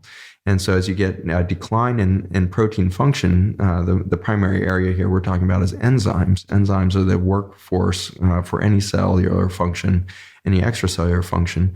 And so these are like the little machines that run around doing all the effort in the body. Unfortunately, we're talking about misspelling human proteins here, but we already know that 90% of the enzymatic work done in a human body is not done by a human cell, but by the bacteria and fungi that live in that body. And we're directly blocking by all this glyphosate and Roundup in our food and water and air systems the ability for any of that microbiome to build that enzyme workforce that will detox our body, repair, create immune response, any of these fundamentals of health. And so this one chemical is undermining the microbiology of the soil. You weaken the plants. The plants don't have the right enzyme matrix and essential amino acids. So you go on, eat that as a human. Now you don't have your essential amino acids, so you're screwing up. But more importantly now, contrary to what Monsanto and the chemical companies, we have now proved in our labs that there's actually a direct toxicity to human biology through this Roundup molecule. And that happens to be around proteins again. And so it turns out that the primary protein responsible for your self-identity as being human is something called a tight junction. Tight junctions look a lot like Velcro, and they glue one cell to the next cell such that there now can be a coherent population of cells that are cooperating as a big macro structure. A good example is the gut membrane. And so your intestinal membrane or gut membrane that runs from your sinuses down your esophagus, stomach, small intestine, colon, 2 tennis courts in surface areas, the largest single surface area that you have that would expose you to the outside world. And that 2 tennis courts is composed of billions and billions of cells. And those billions of cells are useless unless they're working in concert together as a single macro structure. And that macro structure of the gut barrier is tied together with all those tight junctions. And Roundup and the glyphosate molecule within it has this incredible ability to dissolve and damage those tight junctions such that your coherent barrier of billions of cells suddenly turns into a leaky sieve. And at that moment, you've literally lost your self-identity as human. And now you can't tell your immune system that lies right behind that gut lining, composing some 70% of your immune system by volume and producing over 80% of the antibodies in your whole body that would go and fight the outside world. That whole gut lining has to get activated now because there's no more sense of like, oh, that's outside and this is inside. Every time you take a drink, every time you breathe, every time you take a bite of food, there's this dissolving of this boundary event. And now you have to react to your entire environment. And that's exactly what we see in our children now. Our children have food allergies to beat the band. They all have food sensitivities. They've got environmental and allergies to include anything they breathe. They can't handle pollens, lots of molds. And so they've got sinusitis. They've got bronchitis. They've got pneumonia. They've got chronic ear infections. They've got the asthma conditions. And then they've got all the bowel conditions kind of coming out from the same thing. So they got irritable bowel syndrome. They've got inflammatory bowel diseases of Crohn's and ulcerative colitis by the time they're teens and 20s. And then you get into the adult population and they have a massive amount of heartburn, esophageal reflux. They've got also the IBS and IBD perspectives. They've got now moving into kind of chronic colitis conditions. You've got diverticulitis. You've got colon cancer, all this spectrum going through the ages, all of this largely down to this occurrence of chronic inflammation in the gut lining due to the loss of that boundary event. Unfortunately, it doesn't stop there. The same tight junction Velcro is responsible for keeping our entire blood vessel tree tight together so that we can deliver hydration and nutrients and oxygen throughout the body in an intelligent fashion. As you start to develop leaky blood vessels, now you start to get varicose veins, you start to get blowout of the cardiovascular lining, you start to develop cardiovascular disease, you start to get valve dysfunction, you'll get the dehydration intracellularly because you can't traffic water from the blood vessels into the cells themselves. You start to pee out all of your free water because the kidney tubules, which are all endothelial-based vascular system, start to leak, and so now you can't detox. So your vascular tree is collapsing. Unfortunately, the blood-brain barrier is also made with the same tight junctions. And so now the blood-brain barrier starts to leak. And so the blood-brain barrier is supposed to protect all your peripheral nerves and central nerves are suffering. And we see this explosion of idiopathic, I don't know why it's happening, idiopathic peripheral neuropathy happening in the population. We have children that can't feel their feet correctly. They're losing proprioception. They can't tell where their feet are at. So they have gait abnormalities. They're losing the neurologic function to control their blood vessels. And so they end up with PANDAS and these severe autonomic nervous dysfunction syndromes where they can't stand up without nausea, vomiting, and dizziness and passing out. And these are children, and they can't even stand up anymore. And so, this whole autonomic nervous system is just being shot to pieces because there is no barrier left because the tight junctions are eroding. Well, how is this so prevalent? How is it possible that all this Roundup is getting into the bloodstream? It turns out that Roundup is actually a water-soluble toxin, which is a really bad move when it comes to a planet that's 70% water, that grows plants that are 70% water, that feeds animals and humans that are 70% water. And so every compartment of our body needing this 70% distribution of water can carry now Roundup in it. We recently just finished a double-blind placebo-controlled trial with our dietary supplements looking at their ability to reverse this Roundup toxicity. And one of the most profound findings of the study is we couldn't find a single subject that wasn't peeing out Roundup. And so we're all so exposed to this chemical. That was my next question. Like when we think of conventional produce versus organic, and it may even extend to organic, that's probably another question. But when we think of conventional, is it safe to say that if produce isn't marked as organic, then it is likely to contain glyphosate? Not only likely, it's almost impossible that it doesn't contain Roundup on the planet right now. We are so steeped in this water-soluble chemical, it doesn't disappear like they say. Monsanto said, oh yeah, it disappears from the soil within like a few hours of spraying it. And so when your playgrounds and your park systems and all this get sprayed, they'll put up, or they're supposed to put up signs that say, just been sprayed, don't let your dogs and kids run around the grass for the next 8 hours, come back tomorrow. They had that up the other day in Bondi. My girlfriend. Is that right? My girlfriend messaged me and said, we can't take the dogs to the park, they've been spraying. Yeah. And so you've got this like 24-hour safe period. And then they say, well, it goes away after that. Well, where does it go? There's no way it's like disappearing. This is a very stable chemical in the environment. So it turns out that it's, of course, going into the water table. And so now it's going into the gutters around the park, and it's ending up in the municipal water system that the people downstream are going to be drinking. It's also ending up in the rivers, and it's ending up in the freshwater systems that are going out into the ocean. And so now you've got this huge bed of water carrying these Roundup molecules that is going to now be evaporating. And so now you've got it in the air. And then, of course, as it evaporates in the air, it's going to end up in a cloud, which is going to mean it's going to end up in a water droplet called rain, and it's going to come back down. And it turns out in agricultural environments now, we can measure 75% of the air and 75% of the rainfall contaminated with Roundup. That's crazy. It's intense. You've also spoken before about an area, is it the Mississippi River, where there's a very high incidence of cancer? Yes. Yeah. So now that you start to, picture this water soluble chemical, every time it's sprayed, it can go upstream or downstream into the environment. And then you start to think about tributaries. And so the tributaries of the Mississippi River is the largest river system in the United States. It collects probably some 80% of the Roundup sprayed in our agricultural environment. And so in that, it will concentrate that Roundup ultimately into the end of that river, which is the last 90 miles running between Baton Rouge and New Orleans, Louisiana. And in that 90 miles, we now call it Cancer Alley. It's the highest rate of cancer in the whole developed world. Well, what's the relationship? Okay, so now I just gave you a correlation. High amounts of Roundup collected from around the country and high rates of cancer. Can we put causation on that? And so my area of expertise back in the day around cancer was understanding the role of mitochondria in the pathogenesis of cancer and in the healing of cancer. Mitochondria live inside your cells, and it turns out that these are an extension of the microbiome. They are non-human little bugs that live inside your cells. And if you want to get some images, it's Google images, mitochondria, electron microscope. Those keywords should pull up some good images.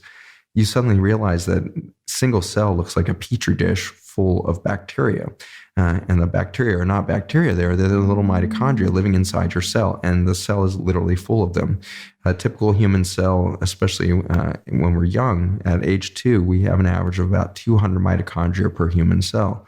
Living inside every cell is 200 of these little organisms that are responsible for everything from digesting all of the sugar and fat that comes into the cell to turn that into usable fuel, because we can't use sugar or fat. The human cell runs on something called adenosine triphosphate, and that ATP molecule is made by the mitochondria as it digests the fat and sugar. So fuel production is the classic role of the mitochondria in our cells. But it turns out that my area of expertise in understanding this apoptosis or programmed cell suicide, it turns out that these mitochondria and their ability to thrive and do well determines the cell's ability to recognize as to whether it's becoming damaged or cancerous and needs to disappear. If you damage the mitochondria enough, it can no longer mount this cry for help, which is this reactive oxygen species signal, or the apoptosis programmed cell suicide trigger. And so if it can't trigger suicide and can't trigger help, the cell just sits there and cooks along in this highly damaged state. It can't repair itself anymore because there's too many genetic injuries that have accumulated. And so now you've got this situation going where the cell's only option for survival is reproduction. And so the cell just starts dividing. And so that lonely, damaged cell that's lacking all of its mitochondrial force is now what we call cancer. So just to sort of paint that in maybe layman's terms, right? That apoptosis process, that's a normal process, right? In everyone's body, every day, we have cells that essentially can commit suicide in order to not turn cancerous. Is that right? Precisely.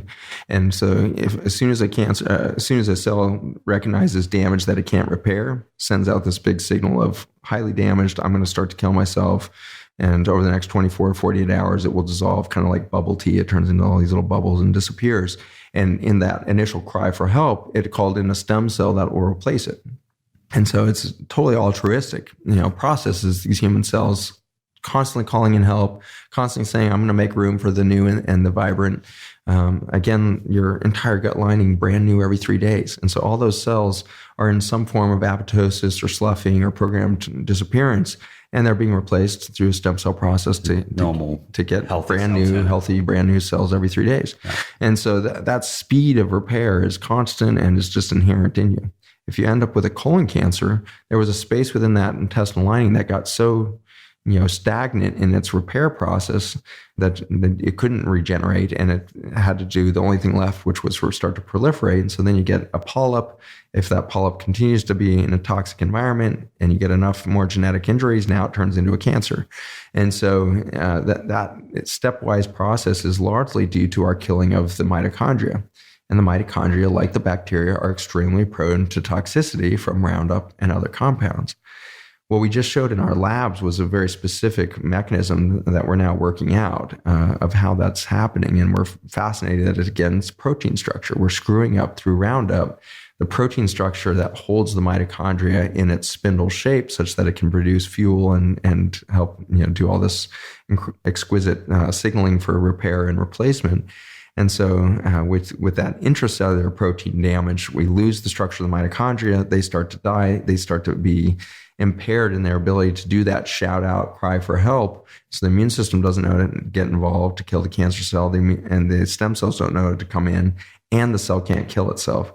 And so now you've got a cancer cell. And so these are the ways in which we now know Roundup is definitely a carcinogen. There's no question. It's first creating a tight junction injury. Once tight junctions are broken, the gap junctions fall apart. The gap junctions were the fiber optic cables that were running between the human cells to keep their self-identity intact. And so now you've got this total collapse of the biology going.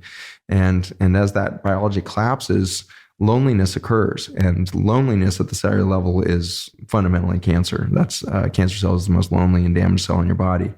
And so the response from Western medicine is interesting. It's like, well, we need to just pour toxins in there and try to kill that.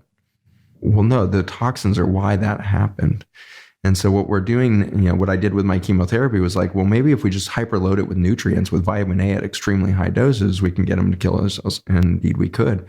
And so that was my first foray into understanding, no, don't try to toxify it. Just try to give it more of the good stuff. And so that's what we're now doing with soil as we start to tie this microbiome story together. The fundamental initial injury was a collapse of the microbiome through too much antibiotic use in the pesticides and herbicide industry. That patient now comes in sick, suffering immune system. They now have worse bronchitis. They're breathing Roundup. They've got sinusitis. They got this. Now the doctor prescribes antibiotics and further undermines that microbiome. And so the person is literally getting sterilized through their food and through their contact with the Western medicine system of antibiotics. And the more sterile they get, the more collapse they have at the mitochondria level, at the repair level, at the immune system level, and where you just see the acceleration of aging. Just on the use of herbicides and pesticides, because we're talking about one here, right? And no doubt you're familiar with the Environmental Working Group and like the Dirty Dozen and Clean 15. And I was reading through some of their notes, and they spoke to huge numbers of these chemicals that are being used, right? There's more than just glyphosate. Oh my gosh, yes. Yeah. And, Roundup is the most prominent one on the planet right now. But in the United States, it's not the most prominent one anymore because it stopped working. And so almost all of our farms that we now work on have Roundup resistant weeds all over the place. The weeds have developed genetic resistance just because they were able to swap the genetic information from the corn, soybean plants and all this, or they were able to develop their own pathways for resistance.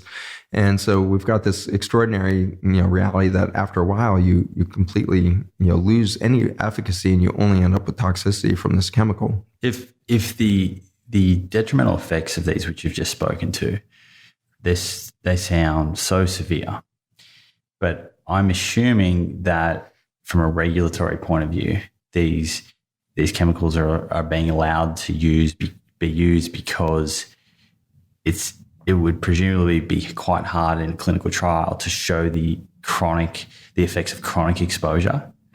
Yeah, that's definitely part of it, but it's a bigger problem than that there is no structured scientific approach to understanding toxicity at all. The safety of these chemicals is data that's really largely coming from the companies themselves. There's very poor funding for any third-party opinions on the safety of these chemicals. And furthermore, our definition or our methodology for measuring toxicity is extremely narrow. They do DNA analysis to see if it's causing DNA breaks. And so if it doesn't increase the number of DNA breaks over an 18-hour period, then it must not be carcinogenic.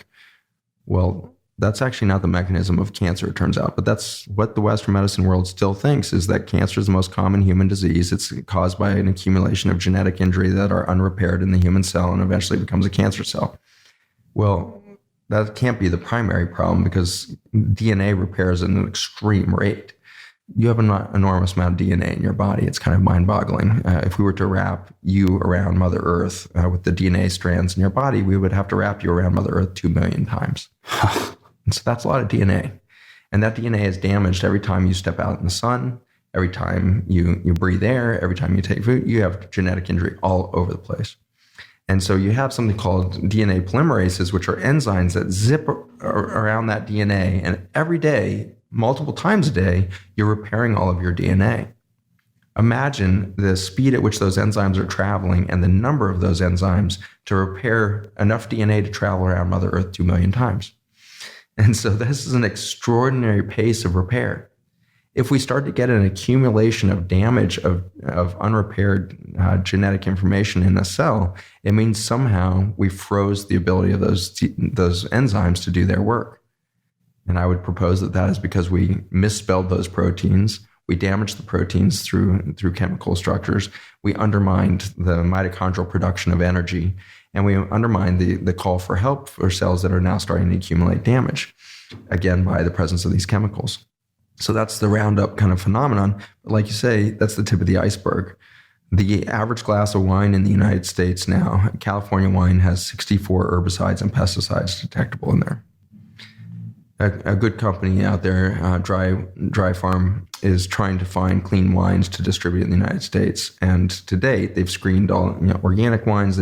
Everything they can screen in the United States, it's all steeped in chemical because The rain's got it. The water system's got it. If you irrigate a farm, you're spraying chemical on it. If it rains, it's raining chemical on it.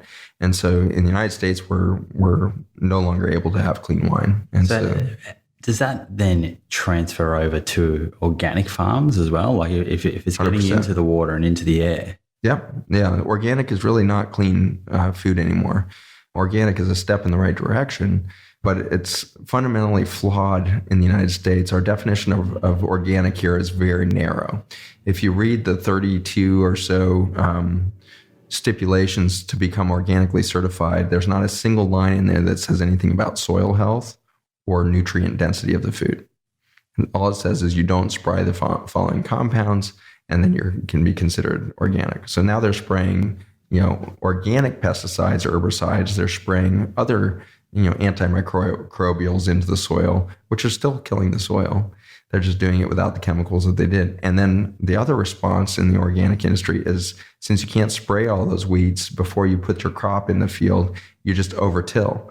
And so you till, and in all the plowing and tilling, you kill the entire infrastructure of the soil again. You disrupt all the mycorrhizae, the fungi, the mycelial beds, everything else. And so you've killed the soil again. So tilling is done to help reduce an amount of weeds? Is that why they do it? Yep. Yeah, just to clean up the soil. And the whole mistake here, and it's not necessarily weeds, it's their cover crops, So in the best case scenario, you have an organic farm that's cover cropping. Is the idea that cover crop helps put back nitrogen and things back into the soil? Yep.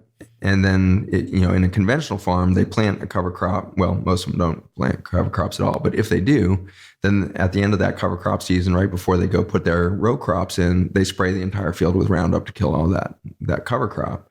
In one spraying of Roundup, you kill 50% of the earthworms in the soil. And so if you spray multiple times a year, you've got no earthworms left, which means you have unaerated dead soil. And at the same time, you're killing all the mycorrhizae and the fungi and everything else. And so most of the land that we're on in the United States now, when we go out to a farm, it's hard to push a shovel into that soil. It's like concrete because there's no life to give it anything there. And the only way they're getting any plant life out of that is by pouring in a ton of inputs, which is nitrogen, phosphorus, potassium, fertilizer from petroleum, and other, kind of micronutrient dense delivery systems. But it's nothing. It's not normal production. So how did we sort of end up in this place now? What was the incentive for farmers to look to synthetic pesticides and herbicides in the first place? Was this a yield decision? Was it a decision around being profitable and not profitable?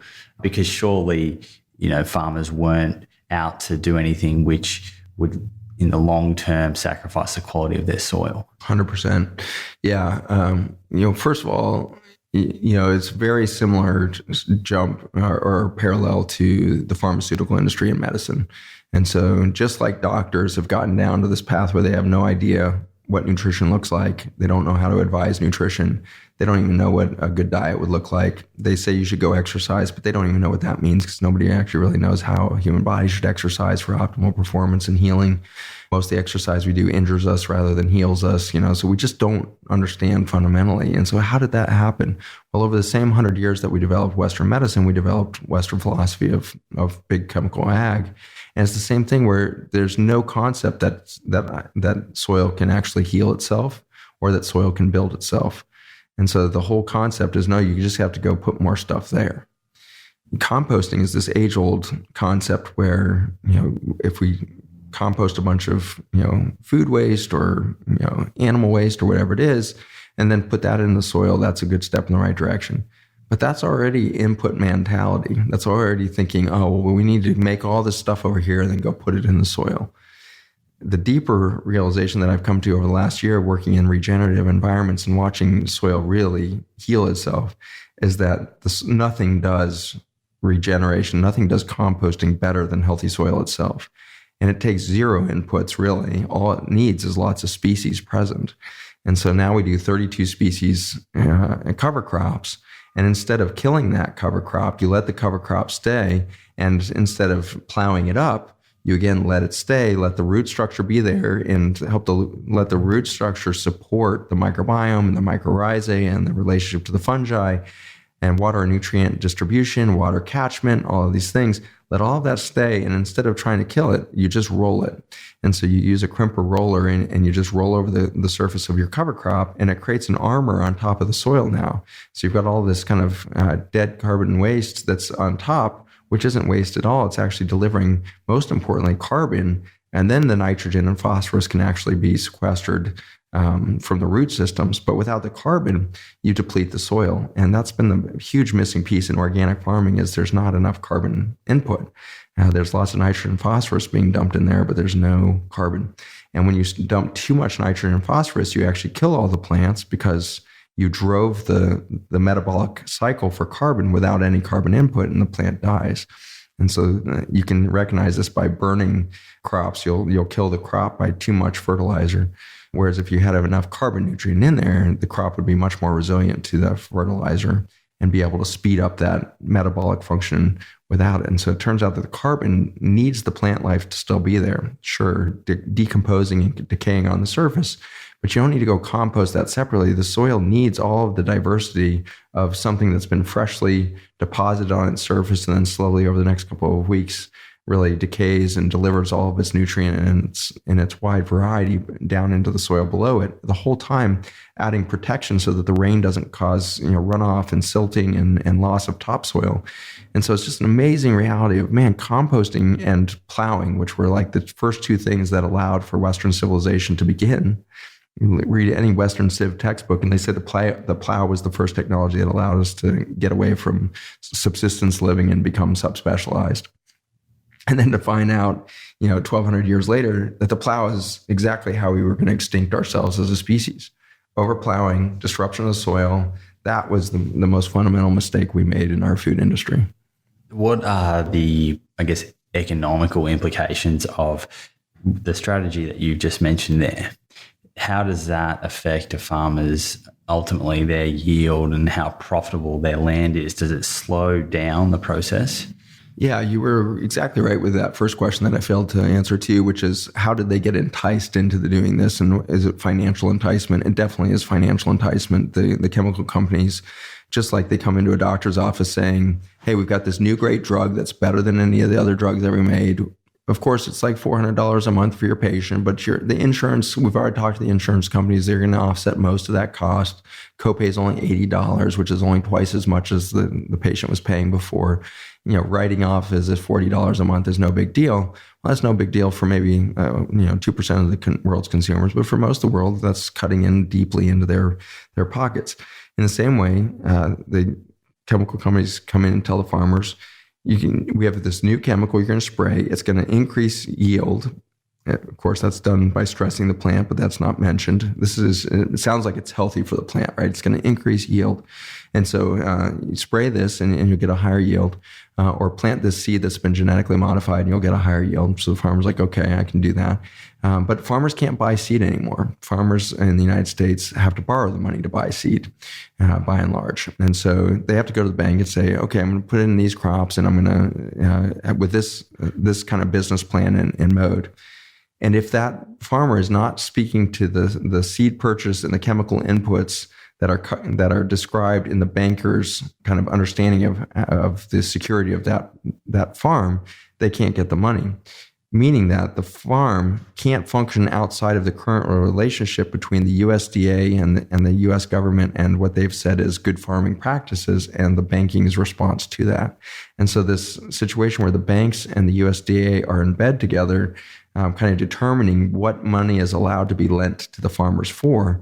Now they can dictate, no, you have to use GMO seed. If you're going to plant corn, soybean, we can't, take the risk of a non-GMO seed because you don't have, an approach to managing weeds and other pest management without those things. And so it's too high of a risk, so we're not going to loan you the money. So now the farmer goes into a relationship there, but you need crop insurance because bad things can happen, hail can happen or whatever. Well, you can't get crop insurance unless, again, you're in this current paradigm of structure. And so you're really telling a farmer, if you're going to go and do regenerative farming and exit the whole strategy of chemical farming and GMO seed, you're going to be completely vulnerable. You're going to be totally on your own and you got no backup. And if you fail one season, you're going to lose your farm. And so these farmers are back against the ropes, and they don't want to spray chemicals all over their fields, but they literally feel like they have to. And so they're trapped. They're in this cycle of this. And so the way in which the human psyche deals with that is denial. And so the farmer's like, okay, this is the way it's done. This is the best practices, and I'm going to do this. And for the first few years, their corn does okay, but their soybeans start to suffer immediately. Again and again, we've talked to farmers. This is using the GMO crops. Yeah. We've talked to farmers again and again who, in their first 2 or 3 seasons doing GMO soybeans, they saw a drop in yield, which was the opposite of what they were supposed to see. But they don't tell anybody, because a farmer's pride is based on how many bushels of corn or soybean are they returning per acre. So all these farmers go sit around on a weekend or 4 o'clock in the afternoon after doing whatever, and they're sitting around at the bar, and they all just talk about yield all day long. And they're like, well, I got 60 bushels an acre on that section of my property, and I got this, that. And they'll all tell you we're all lying to each other. Yeah, it's pride. Right? Our pride won't let us do it. And by the time one of our farmers finally folded and said, I can't do GMO anymore because my crop yield is so poor. His family farm had been in his family for 3 generations before his generation. And the baseline production of that property had been 45 bushels an acre, give or take 2 or 3 bushels, for decades and decades and decades, over 100 years. So is the solution and no doubt this is what your non-for-profit's doing, but is the solution in getting out there and reaching these farmers to give them more options and education, or is it that, and also combined, whether or not it's possible, influencing the banks to see that there are other options which could be just as secure as the current ones that they're recommending, or in fact holding farmers to? You're nailing it. Yeah, that's exactly right. And so as we set out to make this documentary a couple of years ago, we just thought we were going to make a documentary film. I didn't expect to start a nonprofit. And then, as soon as we were on the first farm and starting to see what was really happening, they'd gone from 42 bushels an acre down to 26 bushels an acre, and were losing their farm because they just couldn't produce food on it enough to pay off their farm debts. And so they have to borrow money to plant seed, and then they're told that this seed is going to yield this many bushels an acre, and it doesn't. Well, that's on them. Like, there's no hardship on Monsanto. And so they're like, so now they're in debt. They didn't pay off their next. So then they convince the farm, so they take crop insurance, then say they have to put in a claim to get, $2.5 million to pay off their debts that they couldn't pay last year because they had poor yield. And so now you see that taxpayers are actually offsetting the destruction of the soil, and the declining crop yields are being offset by taxpayer money that's being dumped in artificially in the form of crop insurance, which isn't crop insurance. It's just a crop subsidy. And so it's functioning as just like cash in the pocket of failing farmers, but they can't exit their failing strategy. And so once we came along the realization that we need to somehow break the back of this relationship between the farmer and their kind of Western medical mindset, their pharmaceutical mindset of soil management. So we needed education. We kind of knew that quickly. So we developed a bunch of partners very quickly that have been doing this for decades and decades of regenerative farming, and have proved it out on 1.5 million acres and already know that it works. So we just realized we just need to scale that education system. So we're in the process of scaling up that education. Step 2 then is we need to create a novel financial structure for these farmers. And so we're now bringing private equity, because we've been able to show that a farmer who can yield $40 net per acre at the end of a year, $40 net is pretty common. So you're in that $40 to $80 net per acre. So you're 1,000 acres. You're only at $40,000 a year that you're pulling in on that 1,000 acres. And you've gotten up at 4 a.m. and gone to bed at 10 p.m. every single day of the year. You haven't taken a vacation literally in 5 years. It's just like you are getting no rest, and you're making $40,000 a year. Of course, there was a lot of money that exchanged over there. So the farmer doesn't think he's only making $40,000 mentally, because he actually borrowed $2.5 million for infrastructure, seeds, inputs, and everything else. And he got back out $2.5 million plus 40. So he made $2.5 million that year, all of which went to the chemical companies and the banks and everything else. And he walked away with $40,000. And so just like physicians, I have found that farmers are by and large not very good businessmen because we are not taught it. We think of it so black and white. We're not taught business strategy. We're not taught market forces. We're not taught any of the things that any corporation would be out there tackling this. And so our org is now bringing not only private equity, but business expertise alongside these farmers to say, we can take you from, and this has been proved out too, we can take a farmer from $40 to $50 an acre up to $100 an acre, $200 an acre, $500 an acre. There's farms that are producing $900 an acre of net returns within 2 to 3 years of switching over to regenerative agriculture. Now that farmer is not only out of debt, that farmer's actually got revenue that he can put back into his farm and then ultimately into savings and ultimately go take a vacation.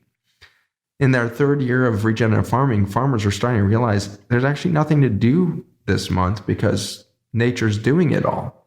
I'm just going to go on vacation. More efficient. It's more efficient. It's less stressful, way more financially beneficial. So once we were able to demonstrate this to the private equity world, they're rushing in. We're getting phone calls on a weekly basis now from new hedge funds and everybody else who wants to do something, plan it forward. All these, impact investors want to save the planet. And they can't believe it's this simple. What? We can let nature solve our insanity here and heal the soil.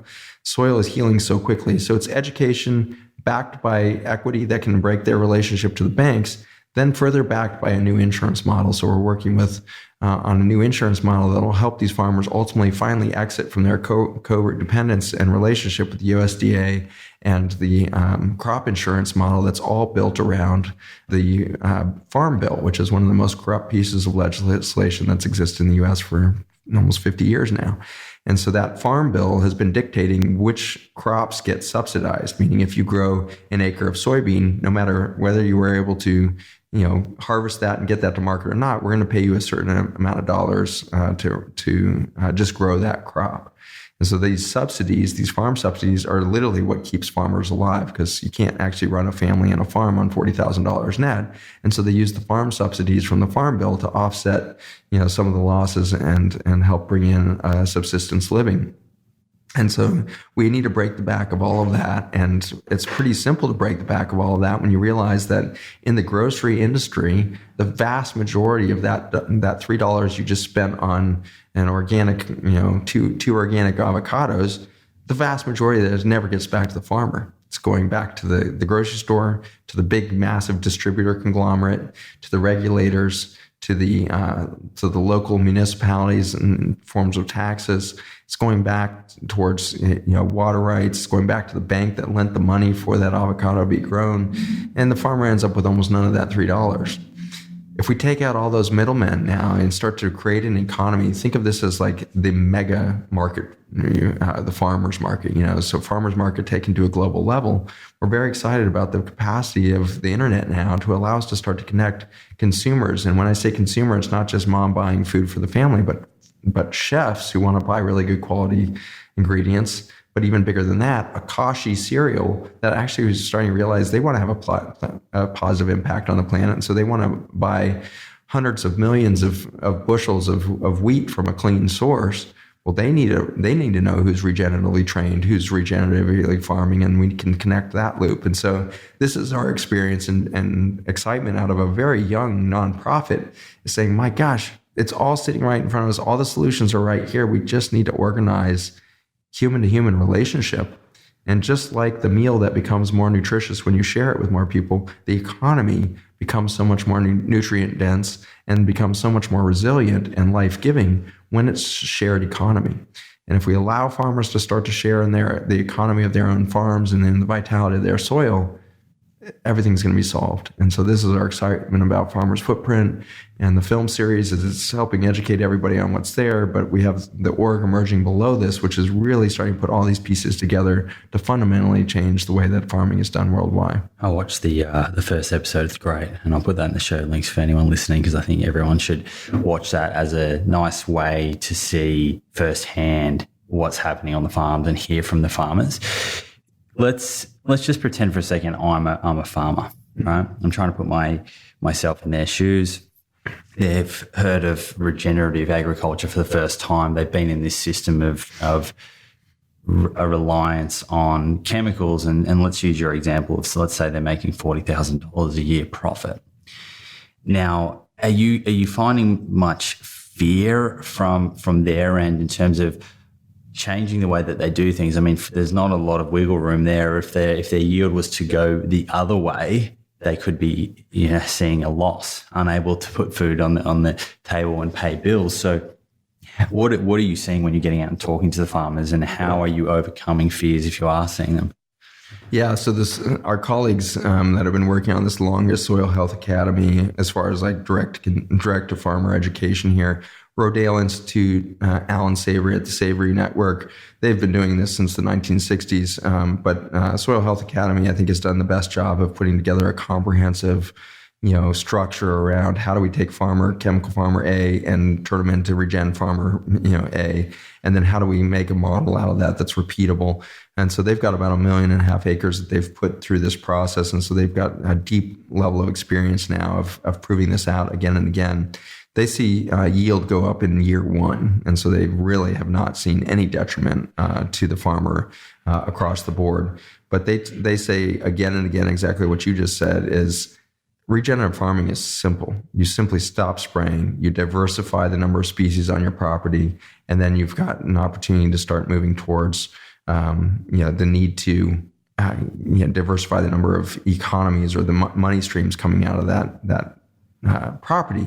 There's no problem with the biology. There's no problem with regeneration. The problem is entirely mindset.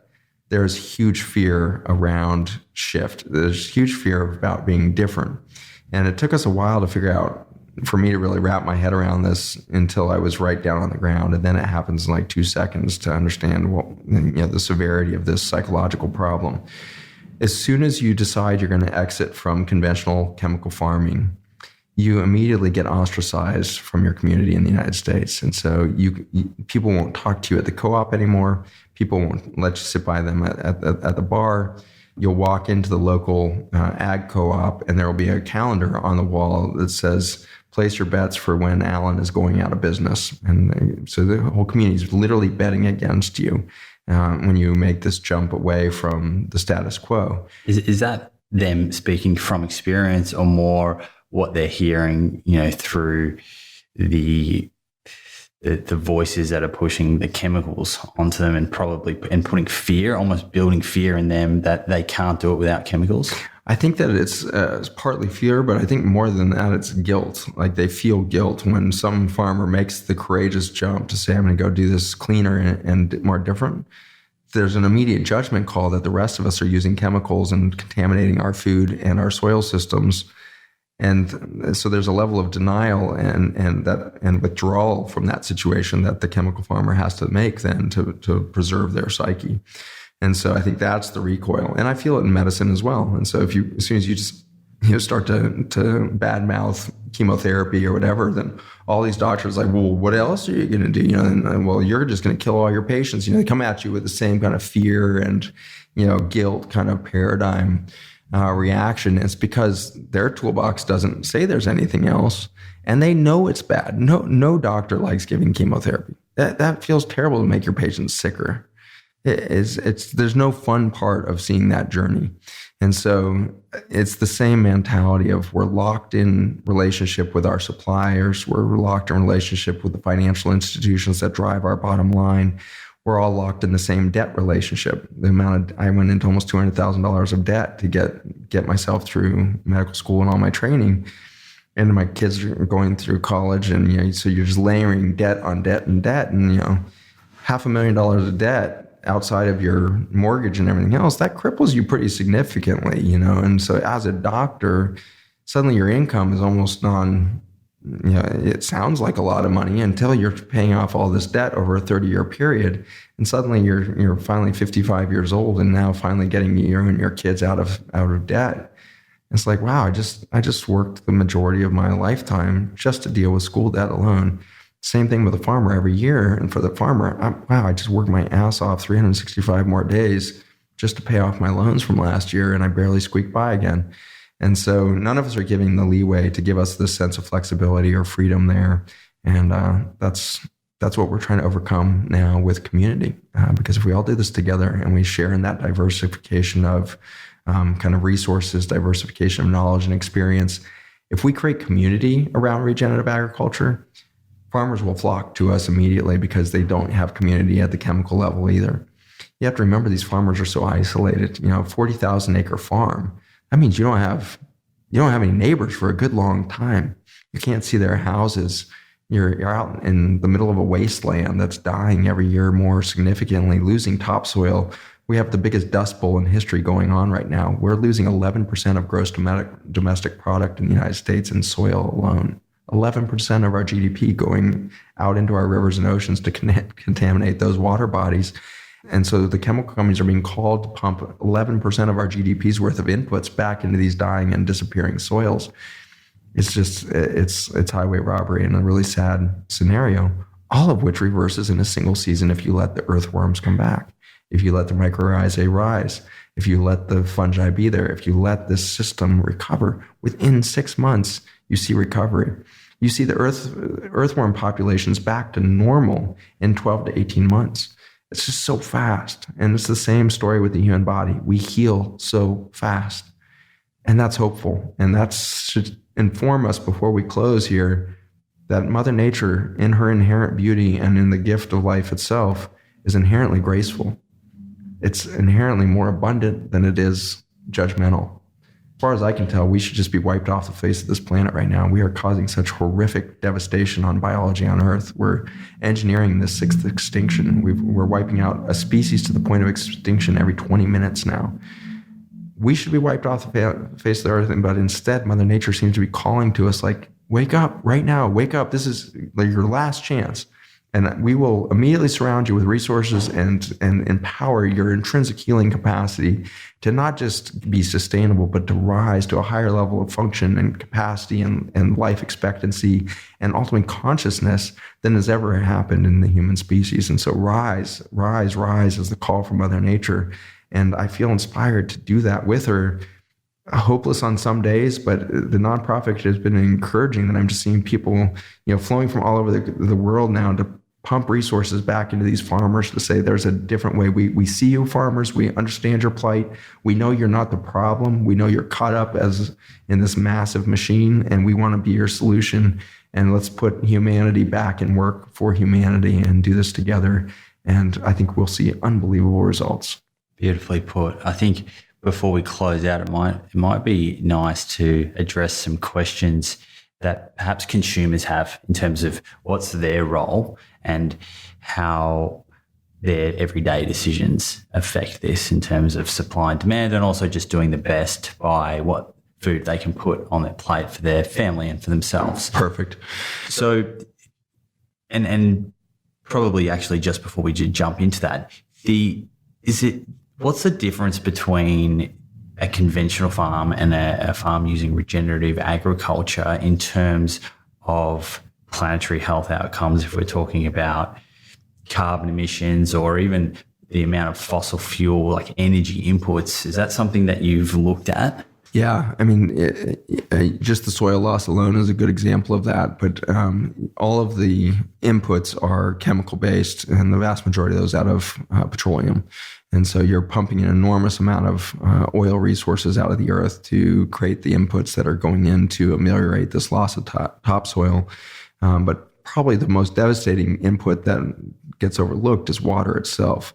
The amount of water loss that we have from killing the soil is extraordinarily damaging to the ecosystem and has a huge imprint on the inability of that habitat to recover itself.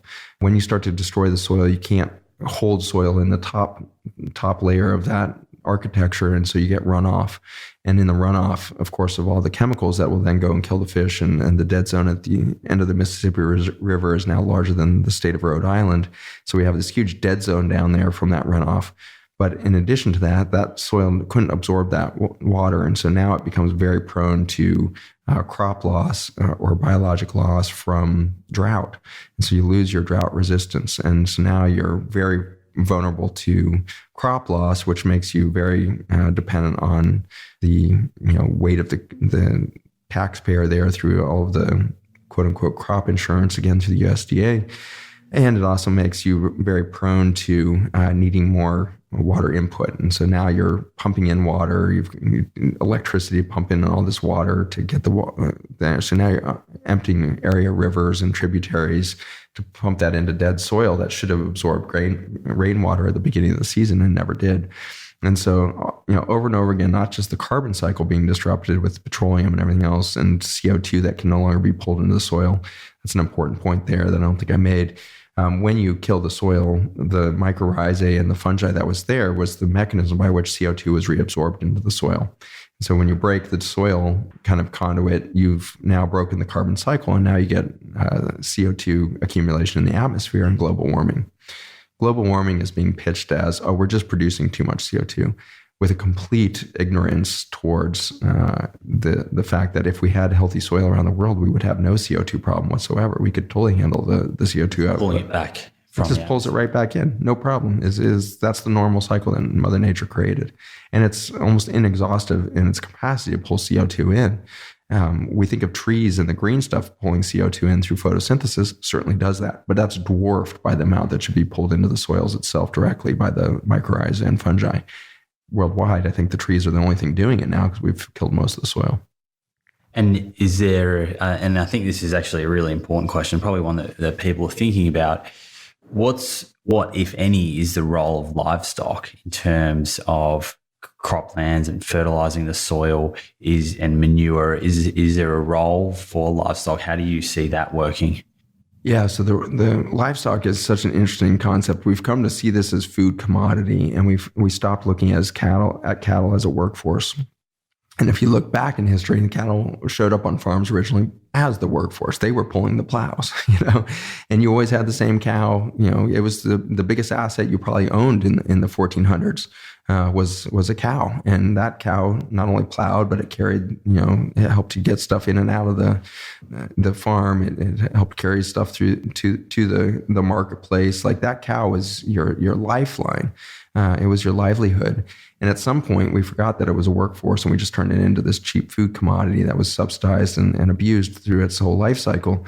And now, as we start to look at regenerative cycles, we realize that if we bring the cattle back in an intelligent fashion, where we do this, what's called high intensity grazing, where we start to mimic the hoof impact of the bison that roamed North America back in the day before we nearly extincted them, this high intensity process of pounding their own urine and feces back into the soil and digesting, they're eating that cover crop up and redepositing it in the form of their stool.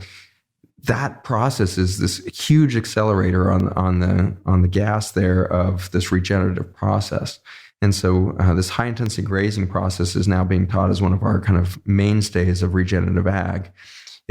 Many farmers don't know how to manage cows. They're commodities croppers and they're not cattlemen. So a lot of farms can't handle the message that you need to use cattle. So that's why we use the roller crimpers pretty aggressively, because that's just a device you put on the front of your tractor, and it rolls and crimps the grass just as if a bunch of cows had rolled through there. And so it's mimicking that cattle approach for farmers that don't do it, but it is even more effective to do the cattle themselves in this high intensity grazing cycle, where you're moving them from paddock to paddock every 6 to 8 hours.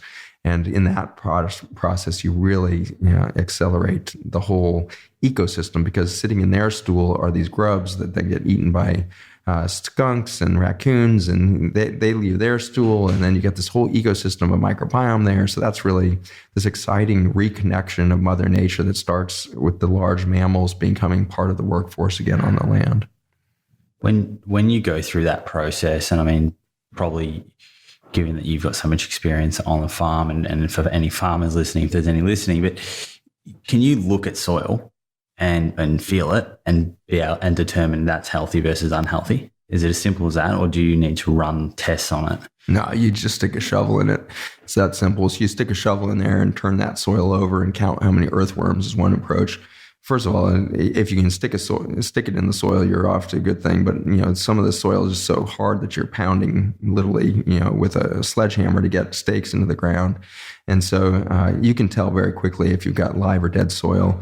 You can see dead soil and live soil from space with our technologies that we have in satellites and everything else. So through non-invasive process as well as simple observation of the soil itself, you can quickly see it. In healthy soil, you see this very aerated, kind of non-dense soil that's got a bunch of architecture in it. It almost looks like spider webs running through the whole system. And it creates this, what we call aggregate in that top soil that looks like cottage cheese often. It's got like little tiny chunks that are all kind of glued together through this architecture, this spider webbing of what looks like little rootlets and all of that of the fungi and mycorrhizae. So very simple to look at the soil and say healthy or not healthy. And one for vegans or anyone with a really plant-focused diet, we hear about vitamin B12, right? And the fact that it's created by bacteria, soil and in ruminants in their stomach.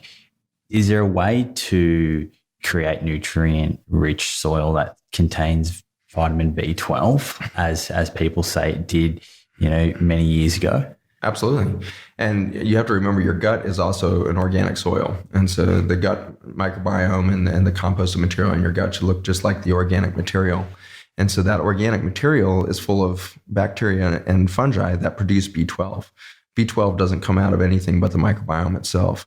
The reason why beef is high in it has nothing to do with the cow. The cow can't make B12.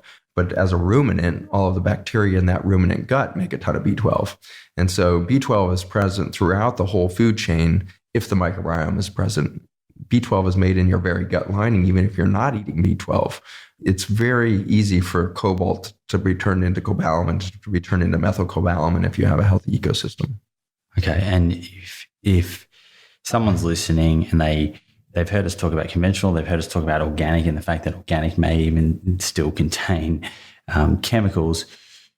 How can they be assured that the organic produce they're buying is of good quality? Is there a way of differentiating between one organic bunch of kale and another bunch of organic kale? Or what tips do you have for them just to maximize their chance of getting good nutrient-dense foods? Unfortunately, there's no way to tell. In a grocery store, there's no labeling that helps you understand the nutrient density. We're working with a group of scientists and farmers out there in the eastern United States to build a cell phone app that works through the cell phone camera itself to try to give you a little bit of data from the spectroscopy or the light interface with that fruit or vegetable to give you a little bit of a hint of that.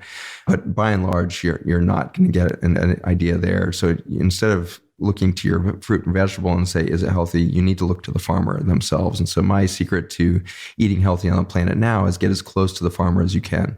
And the closest you can get to the farm, obviously, is be a farmer yourself. And so grow a couple plants in your backyard and you'll know that, okay, this food is growing in this space and I'm doing my best to use the cleanest water I can. Understand there's going to be a little bit of Roundup in there still and the rest of those chemicals and herbicides in the water system, but I'm growing this food myself. I'm touching the microbiome in the harvesting of that food. That's the closest you can get. If you can't get there, then certainly your farmer's market, your CSAs, your community service agriculture projects, all of these are ways for you to get involved in your farm life again. And if you're not getting involved in farm life at some level, you're missing optimal health. Okay, let's close this one out.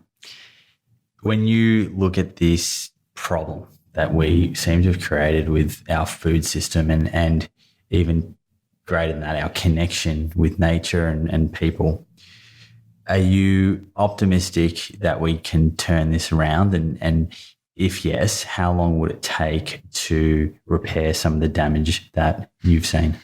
I am optimistic. I'm very optimistic for life. The nature of biology is regenerative. The nature of science itself is regenerative. If we align ourselves with it, everything's going to regenerate. And so it's simply a realignment of technologies and philosophies of humanity now for us to make this shift back, not to sustainability, but to a regenerative state. And as we get to regeneration, we can see children healthier than human health has ever expressed itself. That could happen in a single generation. but we need to make the transformation radical. And we all need to be a part of that solution. And we need to do it at the financial level as well as at the technology level, along with the education level. So all of these things need to come into alignment very quickly. We have a very short amount of time. In the next 15 years, we need to make this shift happen. If we haven't reached it by 15 years, it probably is too late. I think we've got 15 years to really turn this thing around. And the surge that's happening worldwide now around this topic of ecology, the awareness of global warming, its impact, all of these things are starting to rise to a level of awareness that I think we're going to see this massive tipping point moment, in which case we no longer have to argue with people. They're simply going to do it because it works better and they can make more money and they can produce more altruistic good feelings about what they're spending their whole life doing when it's in alignment with nature. And so I think we're reaching that tipping point. And if we don't hit in the next 15 years, I'm also not going to be too dismal about it because I've watched enough death happen to remember that it's not an endpoint. And so if we see the death of the human species happen in the next 70 years as we're on track for, that's okay too. Like there's rebirth to happen there too, because nature is regenerative and our energy field doesn't die the moment the body stops functioning. Our energy goes into the ethers, and all of my patients report when they come back from, resuscitation from the dead that there's this huge white light on the other side and a huge sense of acceptance and joy and love, and it's just this pure state of being on the other side of this veil.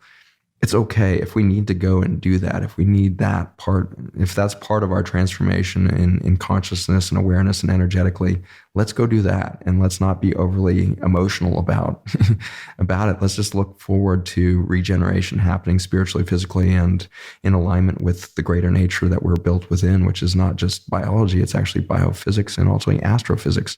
We're made of stardust, and we're going to go back to that. And death rate in humans is hitting 100% these days. So we're all dying, which means we're all transforming. What means is if we spend our life trying to accumulate enough information and understanding of the singularity of life itself, is that we are not separate from bacteria, fungi, soil, plants, animals, our chickens, our cows. We're all singular in life itself and in biology itself. That gives me hope. Such a thought-provoking conversation. I think one of the most thought-provoking I've had, and I don't usually go back and listen to my podcast, but I think this one's going to be an exception. So thank you very much for shedding light on what clearly is a huge issue for the humans of our current era to tackle. And I like what you said at the start, that there's a lot of mind-boggling statistics and quite incredible facts that you've stated, but it's more than that. And it's about not just being totally overwhelmed by that, but actually walking away from this with an attitude of creating impact and change on whatever level that is. We've certainly got a lot of work to do, but it's much easier with people like you breaking it all down. So thank you very much for everything that you're doing. I appreciate you, and I appreciate getting the words out, and all of you in the audience. I just appreciate you being part of this human journey right now and being part of this activation event. So thank you all for being who you are. If the listeners would like to connect with you or watch Farmer's Footprint or just find out more in general about what you're up to and watch your journey, how can they do that? Sure. A bunch of my education available on my education website, zachbushmd.com, ZACHBUSHMD.com.